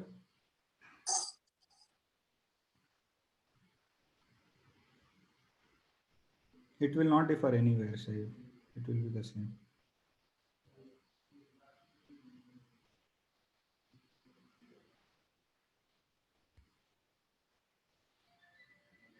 Okay. So this is basically my top-down approach without taking into account overlapping subproblems so far. This is just a top-down approach that I have done. Right? Now I want to take so this is clear, right? I am not taking into account the overlapping subproblem so far. I am computing the same solution to the same subproblem again and again. So now I want to take into account the overlapping subproblems part. So for that, now you think how you will do this. I know that I will have to store all these small subproblems that I encounter. Whenever I encounter, I will have to store them somewhere. So for that, I tell myself that let me take a vector or take an array. So let's take an array, which is AR. Okay. Yeah. Abhishek, is there a question? So let me take an array. And now, whenever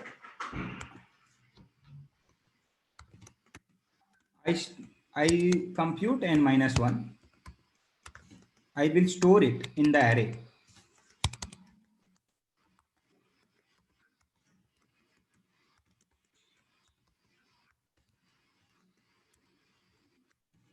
And then I can return this. I'm not doing anything other than just storing it in the array. But there is one thing. Whenever I am entering my function, I will check if I have already populated the value for that n. Okay, if I have already populated the value for that n, I will return instead of going ahead and calculating it again. So any recurrence relationship wherein you want to take into account overlapping subproblems, you can do it in this way. There will be a section where you will write the base case. Then there will be a section where you will write the check for the subproblem. Check if the subproblem already has been solved. Yeah, I will come to the size. This is the second part. And this is the actual recurrence. Whenever I'm solving a subproblem, I'm storing it in that table.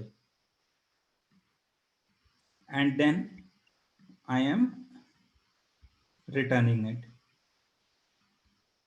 Here I will define an array of size n plus 1 initialized to 0. So that's why I have made a comparison against 0, because I am initializing it with 0 Modi. So that's why I'm checking it with 0, that if the value is 0, that means I have not yet computed that, right? So then I will have to compute it. But if I have already computed that, I don't really need to compute it. I can just return it. And here, this is the crux. This is why I'm comparing it with 0. I'm initializing it to 0. And 0 is one value which will not be possible for any other case. That's why. If it was possible, you should initialize it to some other value. So use one such value which can help you demarcate that this actually stands for the fact that the subproblem has not been solved. Here I can use 0 because all my answers will be greater equals 1. Does that answer your question, Modi?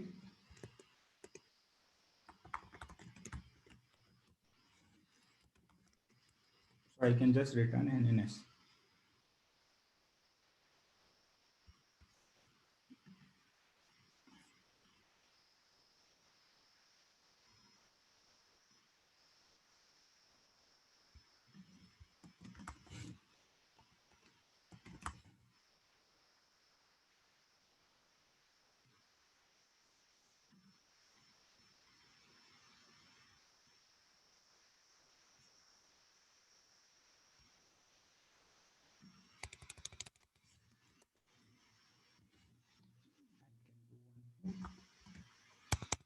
Yeah, you guys will get confused.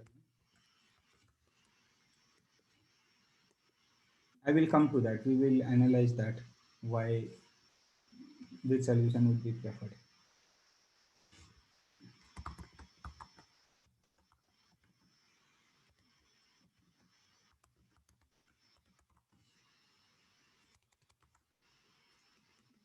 Is this the right syntax to set 0?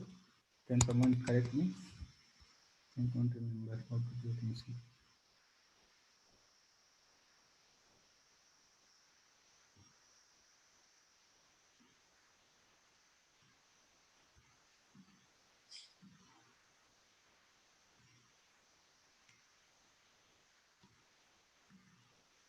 Yeah, you can use fill because you use a lot of syntaxes.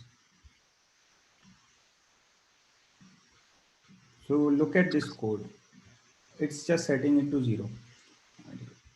Why are you guys so insistent on syntaxes? Try and understand the concept.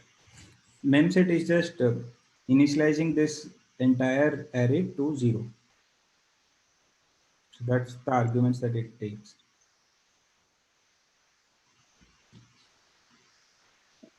So basically, I'm just setting it to 0, setting every byte in the array to 0. So how many bytes I have to set to 0 is typically what I mentioned here. And this is the array and this is the value that I want to set.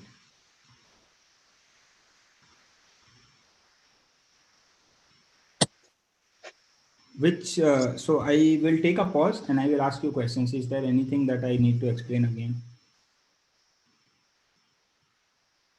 कौन सा part उड़ गया? मतलब which part you didn't understand? Do you understand? I just did it in 2 steps. I first wrote the recurrence without the overlapping subproblems. Then I just used a table to store the subproblems.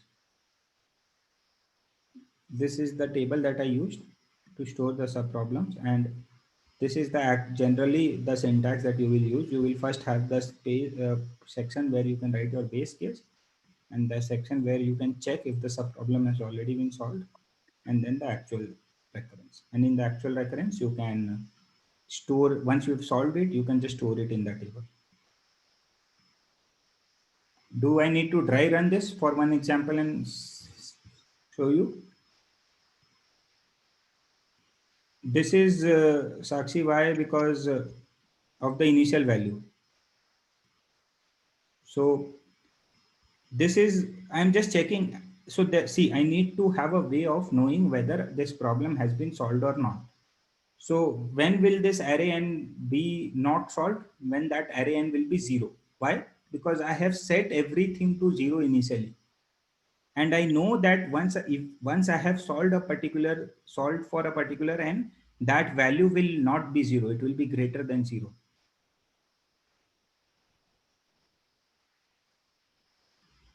Is it clear? You can use -1. So in that case, you will have to set the array to -1. That does not matter. But you just have to initialize it to one such value which will never come in the answer of any for any n. Then it is safe to check. Otherwise, it is not safe to check. This is, do we need 2 functions? This is one function for recurrence. Uh, because I have stored the relation. I have already solved this problem. Previous problem was different. I mean, we were doing it in a bottom-up approach.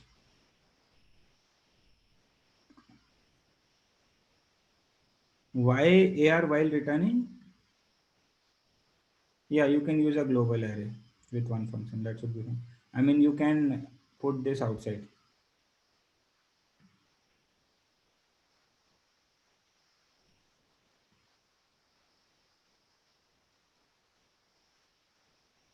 Yeah, any more questions?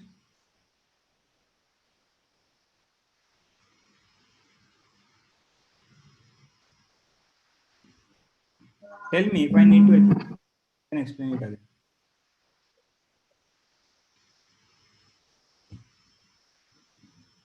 Yeah, we always check for overlapping whenever we write a recurrence relation.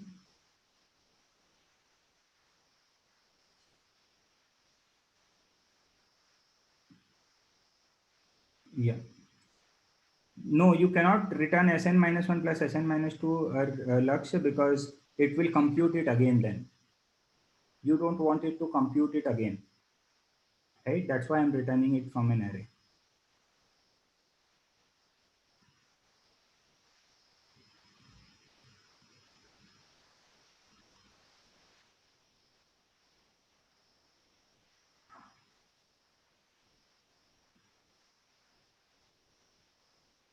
Correct? We will compare bottom up and top down approach. But yeah, only after you acknowledge that you understand this. If you want me to explain this, I can explain this. I just explained you how I came up in on the whiteboard, and how did I code it. I coded first that version without the sub problems, and then I coded with the sub problems.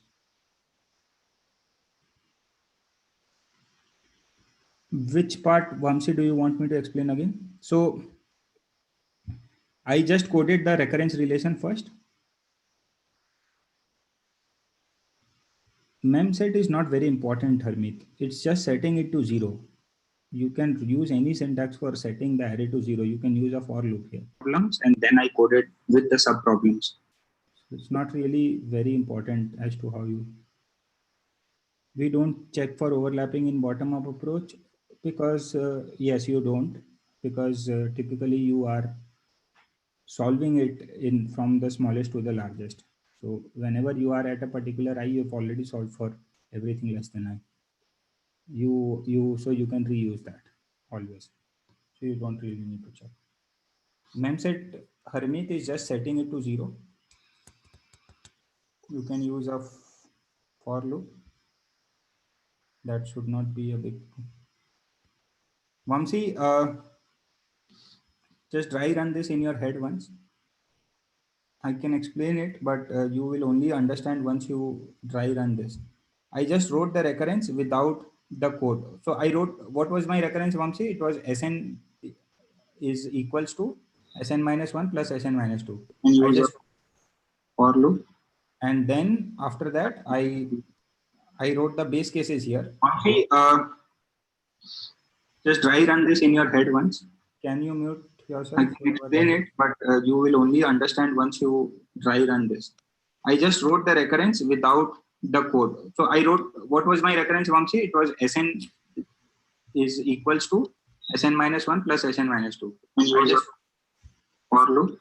And then after that, Hers, Abhishek, why you guys is unmuted?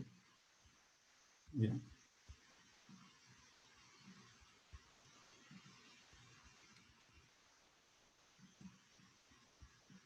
All right. Shall I move on? Which one is better? So Vamsi, I just coded that first. And then I included the overlapping sub-problems part by storing the solutions in an array.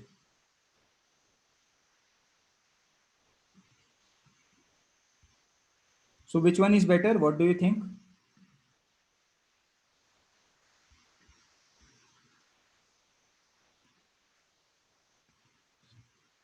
Why?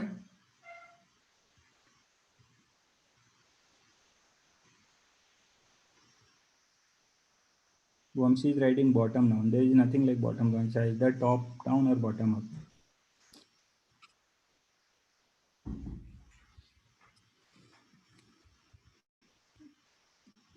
So the only difference between bottom up and top down is, see, both of them you are doing in order n, right? The time is still order n, because every sub problem, so your total number of sub problems is n, and every sub problem you are solving once. So your total time complexity is order n. There is no doubt about that. In both the top down as well as bottom up approach, your total time complexity is order n. Let's talk about the space complexity. Right. First of all, do you understand there is the time complexity is order n for both? Even for top down, do you understand that the time complexity is order n?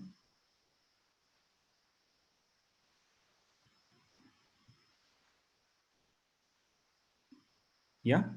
So then the only difference is in the space complexity. So in the bottom up approach, the space complexity is only the array that you took, which was of size n plus 1. So it was order n for bottom up. But for top down approach, you used an array as well as you used recursion. So recursion inherently allocates stack. So there is a call stack for every function. And that stack is also of size n for a top down. So basically top down uses more memory. Yeah, Lakshya, it is like that. It is somewhat, you can say that it looks like a bottom up.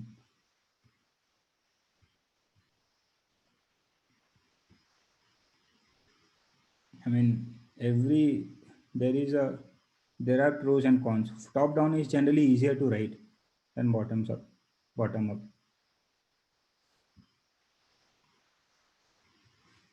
I can show you the code.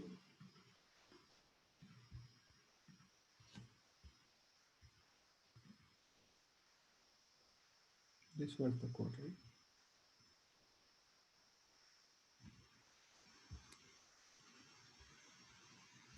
This was the bottom code.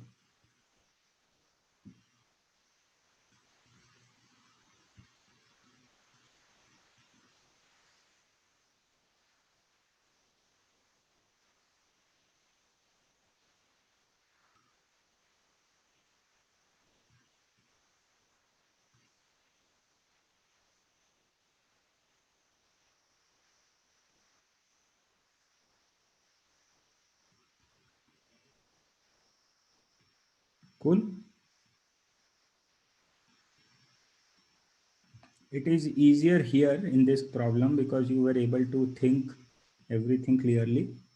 When we move to sub problems of higher dimensions, let's say 2-dimensional or 3-dimensional sub problems, things will, bottom up will become difficult to write. But top down is just implementing the recurrence relation as it is.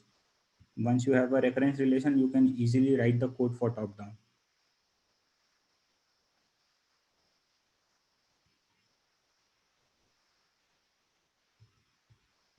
Okay. Why do you,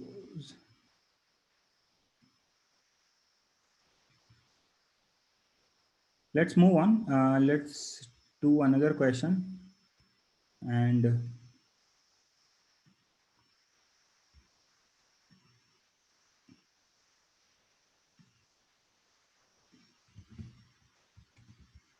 let's take a similar problem, but the sub problems here are,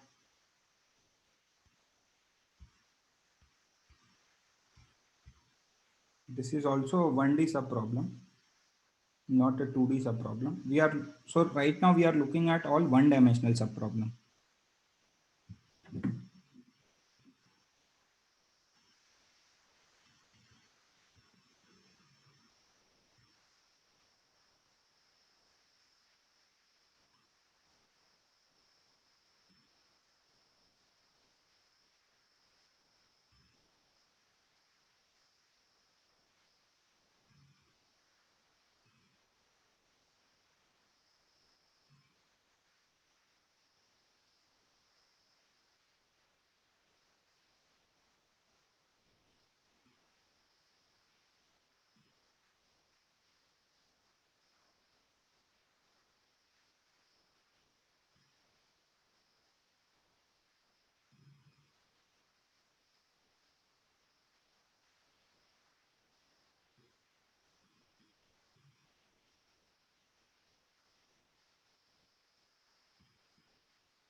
Yeah, I just pasted the question, Sakshi. Did you read this question? This is also similar, but this will answer probably Aman's question also. Aman had a question, and this will answer some more questions. So,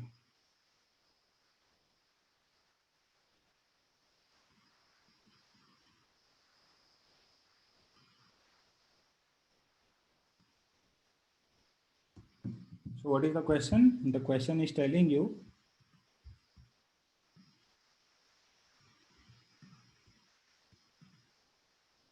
that you have an amount that you have to make, and you have certain coins with which you can make that amount. Pardon me? माफी कैसे लगा बंद कर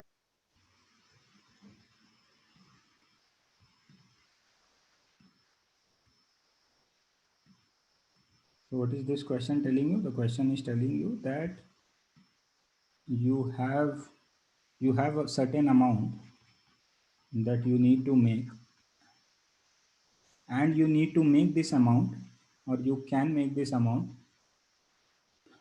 through some smaller denominations that you can use. All these smaller denominations are given in an array.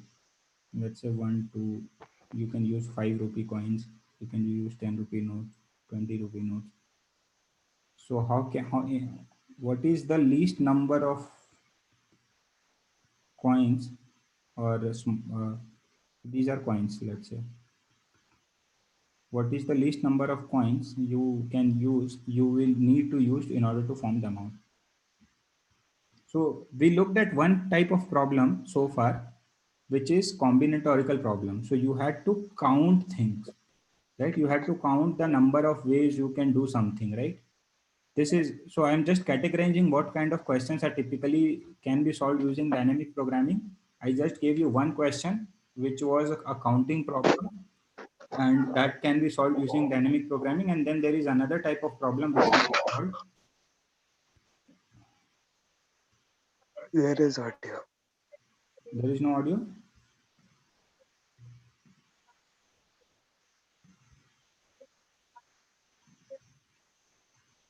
Pavitra, can you mute? I muted you. Are people able to hear me? Yeah, there is. Okay. So I gave you one sort of problems that can be solved, which are combinatorial problems, which is counting problems. Then another set of problems which you can solve using dynamic programming is optimization problems. And we are looking at one such problem now. So whenever you get a problem which involves counting, you should think DP. Whenever think recursion also. Whenever you get an optimization problem, you should think DP. This is typically like the class of problems that you can solve. Okay, so do you understand the question? Let's say you have an amount 30. The best way you can make this is 10 plus 20. 30. So you can just do it using 2 coins basically here. So what is the minimum number of coins you need in order to get this amount? That's the question. And for doing this question also, let's take the same approach. So just follow me, follow along. It will be a cakewalk if you use the same approach. Let's do a bottom-up approach again. Okay. How do I do it? First, I need to quantify my problem, right? So here, what are my variables? Can you tell me?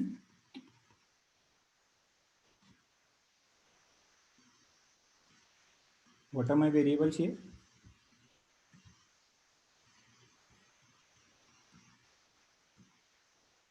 The amount and the coins, correct?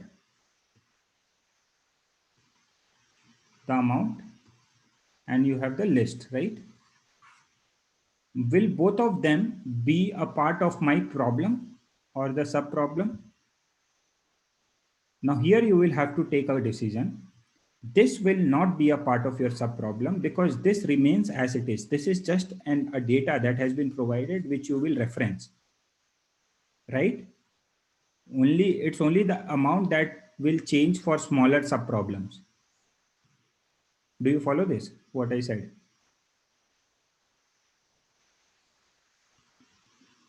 Did anyone follow this? What I said? Yeah. Sir, can you please explain again? Yeah, I can tell you. So I'm just saying that, see, I just wrote down my variables that are there in my problem. What are the variables? My amount is a variable and the array is a variable. The array of denominations. Now I am telling myself that my problem, whatever will go in my recurrence, in the parameter of my recurrence, will be a thing that will change. For smaller sub problems, it will be smaller in number. I mean, smaller in, there will be a definition of smaller, but it will be smaller. So I say that, will this array change as I go to a smaller version of the problem? Not really, right? Because this is just a reference. This is just a list of smaller denominations that I can use to build this amount.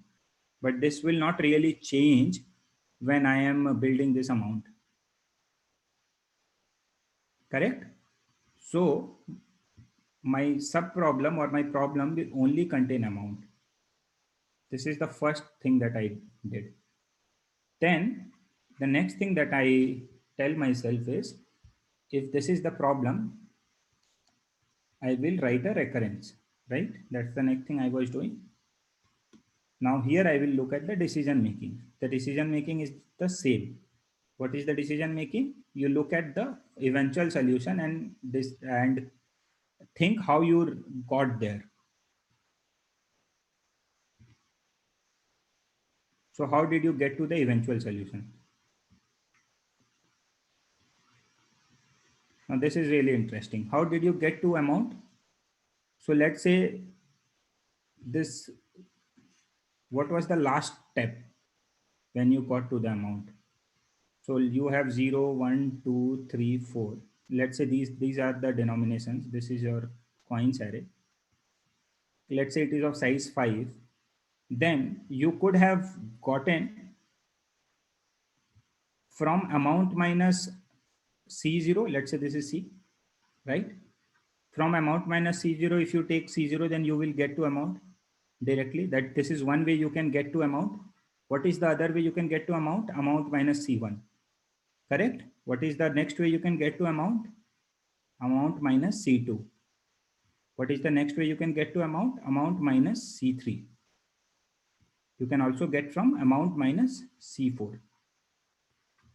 Right? Do you understand this? I'm just looking at the same decision making. How did I reach amount? What was the just the preceding step or place where I was just before amount?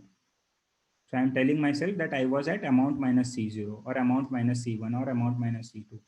And then I could have simply added C0 to reach to amount. Correct? Similarly, I could have added C1 to reach to amount. Do you understand this? People? Are you there? Whoever is there?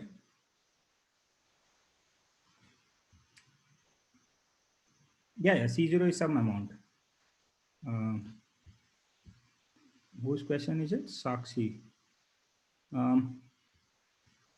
C0 is some value, right? It's the small, it's one unit of currency that you can take.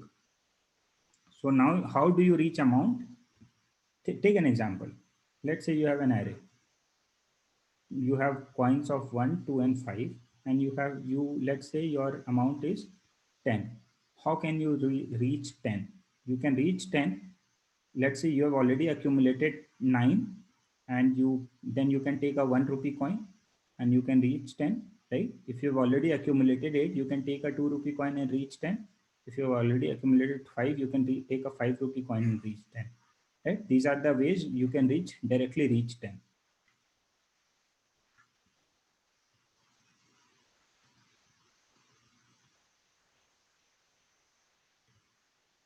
Correct?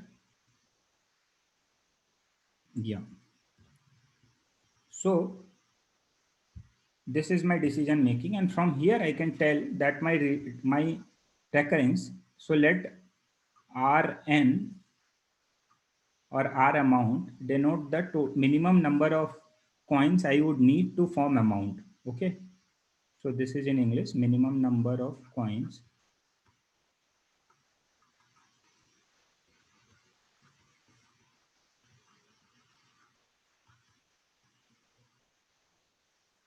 so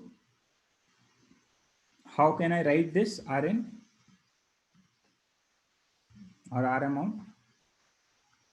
I can say that I can either, whatever is the minimum number of coins I need to reach R of amount minus C0, I can add 1 to that. I will be using one more coin, which is C0, and I can reach R amount.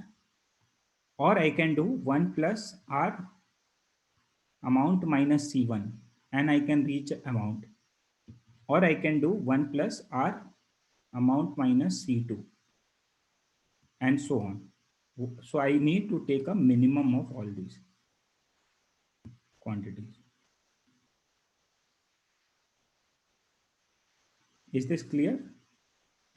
Or more equivalently, you can take one out and you will say 1 plus the minimum of all these, R amount minus C0, comma R amount minus C1, so on.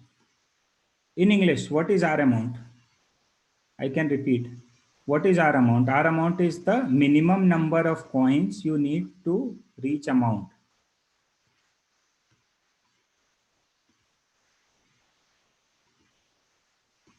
Correct?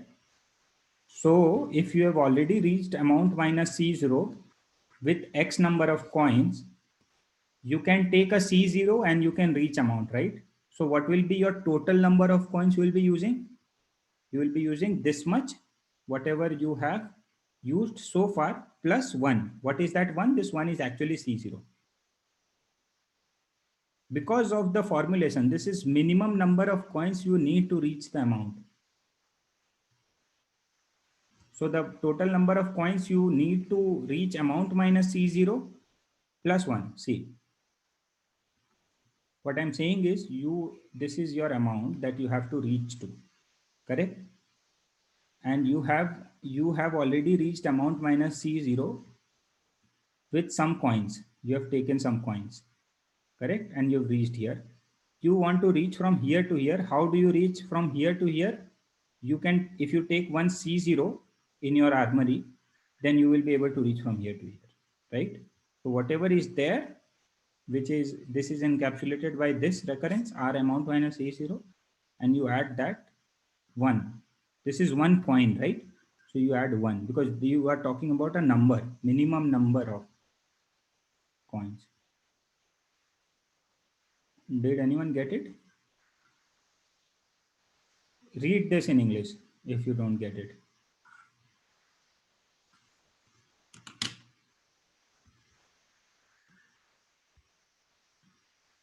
Others?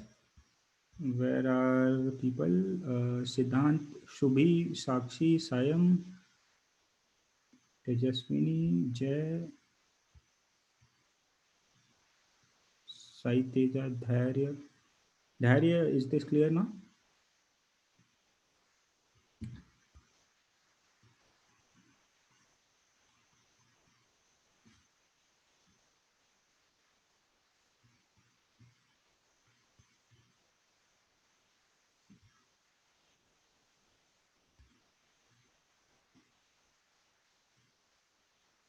So I'm just talking about the minimum number of coins you need to reach the amount. Think about this.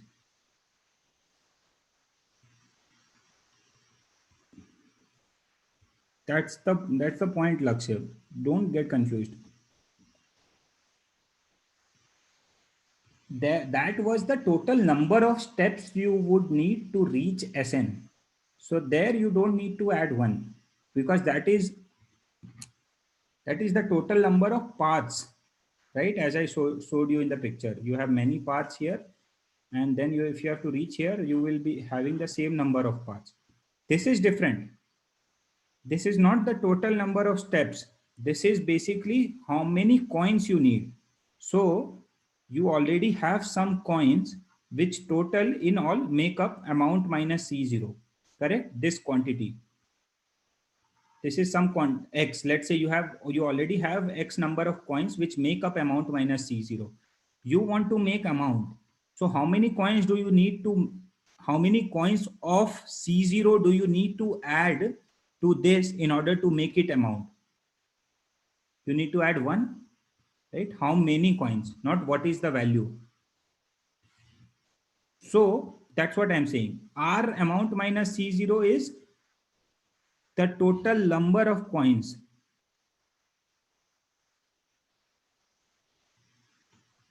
So you need to add one more coin to that. Which is that coin? That coin is C0 itself. And then you can reach R amount.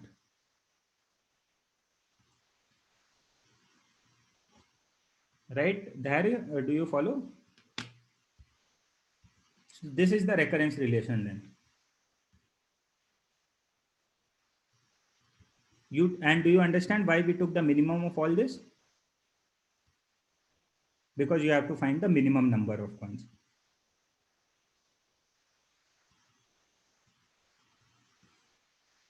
So now you can do it in a bottom-up manner, in a similar manner.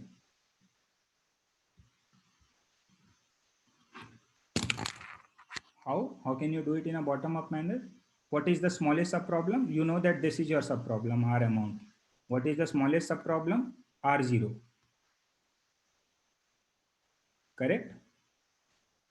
So that is basically nothing but 0.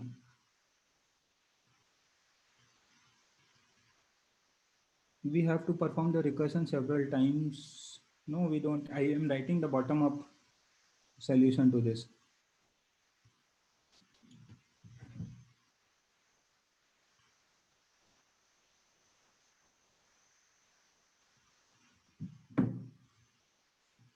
So now I have to build for R1, R2, R3, so on till R amount. Correct? This is what I have to build. And now I have an coins array.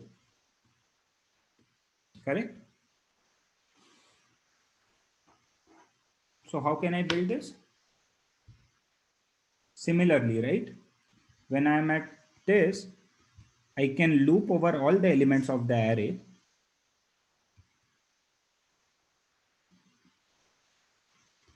Do you understand how can I build this bottom up? No, there is no recursion in bottom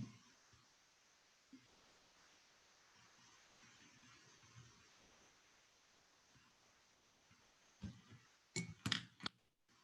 So try it on your own, I would say. You can try it. I can share the code. I guess all of you have registered, right? So you have email IDs. I have your email IDs. What I can do is I can share this code also with you. But do you want to give it a try yourself?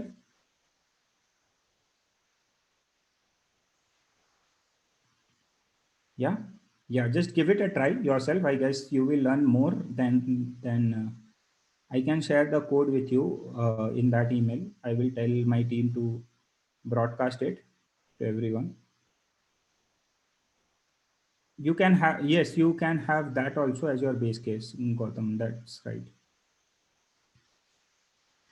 But you can get away with that by just having R0 as 0 also as the base case.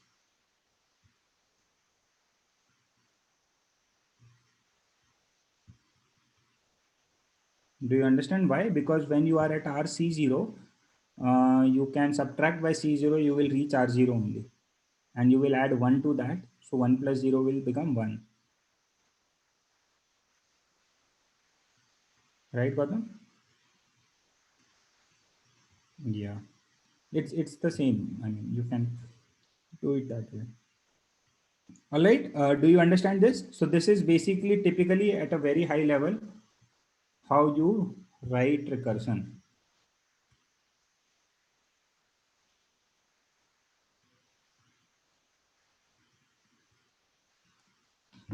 All right, guys. I have a meeting now. I can open up the forum for Q&A if you have questions. Do you have questions? You can ask me generally. And so this is basically at a very high level. Was this session, by the way, beneficial at any level to anyone? We can have more such webinars. I can tell Aman and his team to organize more such webinars. And Yeah, that's something for you to think about. Demux is demultiplexing. So how do you have demultiplexing? It's basically you have one select switch, right? And yeah, I mean you from yeah, I guess Jay cracked it. It's basically that. What is multiplexing and demultiplexing? So it's a question for you to think why it's named demux. What which Yeah, we can have a webinar on backtracking also. We can have a webinar recursion also. I think recursion is also something that many people confuse a lot, but it's really simple if you have a systematic or an organized way to approach it. So any of these topics for that matter, you just need some organization in your life. Much like most things in your life, you just need organization. Yeah, Lakshya, it will mostly be over. I am just opening it up for question answers. And if you have any questions and answers. So one thing is competitive programming and interview preparation are two different things. If you, yeah, I did not used to do a lot of CP, and yeah, Sakshi. So what you can do is you can send us an email. Yeah, I think Sakshi raised one point. We had, as part of this webinar series, we do this wherein early birds, people who are early in registration as well as in reaching out to us, we give them Demux courses for free or for discounts. So send us an email or this is, I will just send you the email ID, and you can we will the team will get back to you. Uh, Generally also guys, I guess I did tell my team to note down all of your names, people who attended this webinar, and we will reach out to all of you with subsequent discount with sufficient discounts for courses. Like I will have to talk to the finance team, they are the people who take these calls, but yes, I will like mostly insist them and like make them take this call, wherein we can offer you discounts on courses of Demux Academy. Okay, that's one thing. So if you guys are interested, you can either send an email or you can just register on the website. This is the website. This is the website. So you can go and register there. We can, as I said, the very early ones will get full waivers. Some of you will get discounts. That's really a call of the finance team. I don't really make that call, but yes, I can have a say in that definitely. So I will try to incorporate maximum of you in that. Okay. But and in any case, I don't think we have kept the prices expensive. It's reasonable. We do have, so I'll tell you the current pricing. The basic courses that we have, even the moderate ones, they're priced at 5,000 per month. So for 10,000 it is available, and we have financial waivers for people whose financial backgrounds are poor. So we genuinely take that into consideration when we evaluate applications, and people who genuinely are come from a poor background, we give them waivers anything from 0 to 100%. So there were past graduates from our academy who had studied for free also because of their financial condition. So that is also one thing. So we have, I don't know, the finance team has come at this price, like decided this price after like looking at the market dynamics. uh, I told you, right? Yeah, I can send out, tell the team to send the code to these two problems, code of these two problems, you can see that.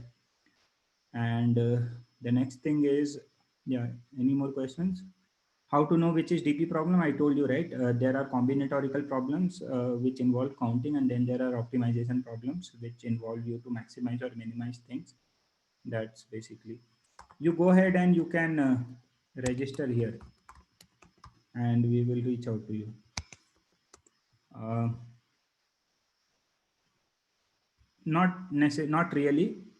Uh, One after the other. I think let's take questions from the top. So one thing is CP and competitive programming and interview preparation are not the same things. They are different cups of coffee or mugs of beer or whatever you want to say. Yes, competitive internship, I mean interview preparations focus more on data structures. Competitive programming is different. So both of them are not the same. First of all, just people generally confuse it and see they think that if they can do competitive program, they can crack interviews, which I don't, in my opinion, is not right. You for if you want looking for interview preparation, lead code is the best platform. You have over 1,000 questions, easy, medium, hard, topic wise, company wise, all kinds of categorization they have. So lead code I would recommend for interview preparation. For competitive programming, you can like to start with code forces is good. You can try division 2, div 2 1, a b or maybe c also if you can. Then what else? Uh, so I was talking to one of the HRs also of Uber. He heads the All India division of Uber. And he, so for campus hires, typically the criteria that they look for is because they're not looking for skill experience because you guys don't have experience. So they are looking for CS fundamentals. They want to just check whether whatever is covered in your college, do you understand that or not, and they want to check your IQ and EQ. That's one of the things that they rate highly. And one of the tools they employ to check this is algorithms and data structures, because that really is problem solving quantified, right? So it's just a tool, algorithms and data structures, that they use to check your IQ and EQ, because you guys don't have any experience. So that's probably the reason why interviews have so much emphasis on algorithms and data structures, because they really uh, are able to test out your thinking skills as well as your problem solving skills, how you break down problems, how you approach problems, and stuff like that.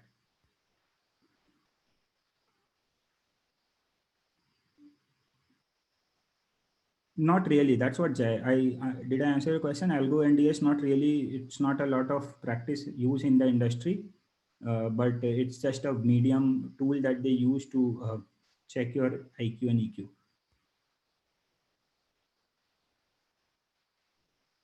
Just go for interview preparation if you want, and you can use interview bit. Or interview bit is good, but interview bit questions are typically hard. um, for a beginner, I wouldn't recommend interview bit. I would recommend lead code. Lead code, you can start with easy medium questions and then gradually build on to advanced questions. So yeah, you can always apply, Mohammed, CS or non-CS, in my opinion. And companies also these days have become more and more open to students of non-CS background, students without college degrees. So they now more and more are realizing that it's not really a metric. A good CGPA or a branch or a good college is not really the metric which should be the differentiator. So um, so they are becoming more and more open, and this culture will change. It's already changing. It will change. You will see 10 years from now things will be much different. Good companies don't come to my college. You can go to good companies if companies don't come to you. uh, Start early. You can start off campus, but the key to off campus preparation is starting out early. So as soon as your college reopens, you can start looking for jobs in their career portals. I don't know how the scenario will be right now because of this corona pandemic. Obviously jobs will be less. But yes, in my opinion, when you are in college, the best the funda or the formula for securing an off campus placement or an internship, apart from preparing well, is starting out early.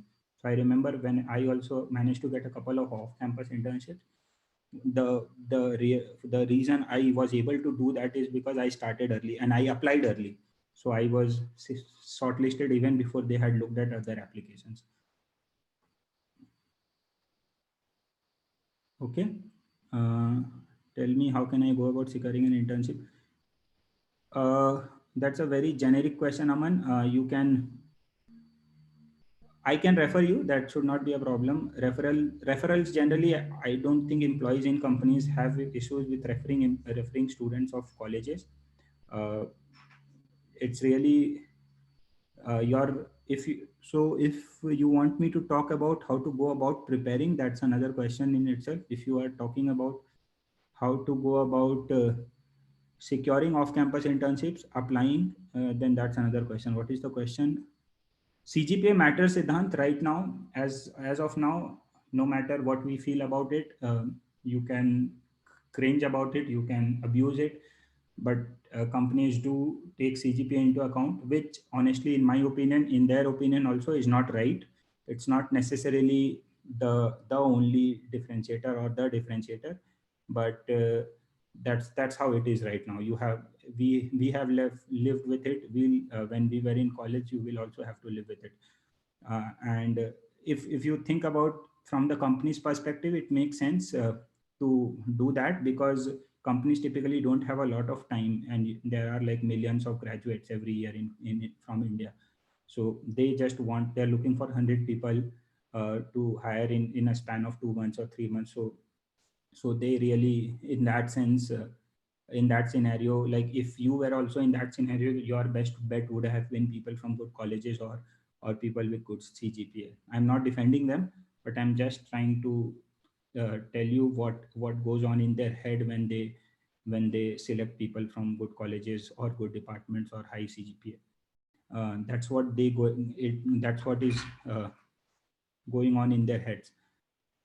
That's unfair. Yes, they also know it. It's not that they don't know it, but yeah, that's how it is. That's the world for you. It's survival of the fittest. Um, is competitive coding compulsory? It's not compulsory. I told you, Aryan, interview preparation is different from competitive coding. Solve 200. I can tell you one thing. Solve 250 questions on lead code, medium and hard questions. You will be able to crack most interviews. It's not very difficult to crack interviews if you have enough practice. Practice is the key. You have to do the hard work of practicing as much as you can. And does development skills helps in on-campus placements? Yes, Sakshi, it does to a certain extent. Nowadays, even more. So yes, it does help. For girls specifically, more and more companies are now willing to, like, they are looking at gender diversity as one of the primary criterias. And so for girls, there are a lot of initiatives and programs that companies are launching. So all the ladies out here, you can check them out. There is a Codes by Microsoft. There is a C++ by Uber, I think. These initiatives are there. So, Soumepali, in my company right now, I am based out of the US. So my team is solely US, and I am in the database team of Oracle. So I do the cluster management of the database team. So there, my product is the core product of the company. So my environment is good, but yes, it is a very subjective question and depends on the team also, which team you are working on, and how much important that product is to the revenue of the company. Like I am in the database team, so that is the core product of Oracle. So for me, my development work is good. I like that work, but yes, for most teams in Oracle, it is not the case as of today.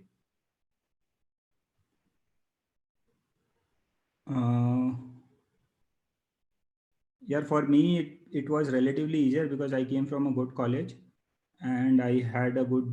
I was told this by my senior when I was in college, that do anything you want, but don't let your CGPA go down below 9. So I always had that in my mind whenever, even when I, yeah, like went holidaying or slacked off studying. I always made it a point that I will keep my CGPA above 9. Obviously, I will not be a geek. I don't like that. So it was not very high, but yes, it was just round about there. So for me it was easy because of these two reasons. But yes, for you guys it will be relatively difficult. I understand that. How did you prepare for interviews? I went on a coding spree for 6 months. There's a story behind that. I can share that whenever we have time. But I just went on a coding spree for 6 months from my summers to my placements. My so IITs, the placements typically happen in December. So as in June or July, I just switched off everything and I started like coding, and I solved close to 500 questions on lead code interview bit. I had close to 50,000 points, and that's how I managed to crack interviews. So it's just practice. If you really ask me in one word, what is the mantra or the formula? It's just practice. There is no hard work. There is no substitute for hard work. No matter how like generation after generation, this will still remain true. And it might seem idealistic to some, but yes, that is how it is, at least for interviews. Should we start applying for internships in second year if you are from tier 2? You should start applying. Yes, you can. But we will have to typically see whether companies take second years, because you are too young to actually intern. What the way you suggest for us to prepare for a career in corresponding backgrounds? I don't get the question. I will just mention a couple of websites for you guys. Lead code interview bit. Yeah, Sachi, then it's good for you. These are typically the two questions, and you can do contests on Codeforces.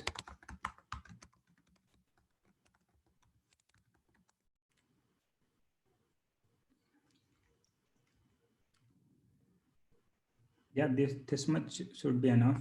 If time permits, you can do some HackerRank, but you can do CodeChef. But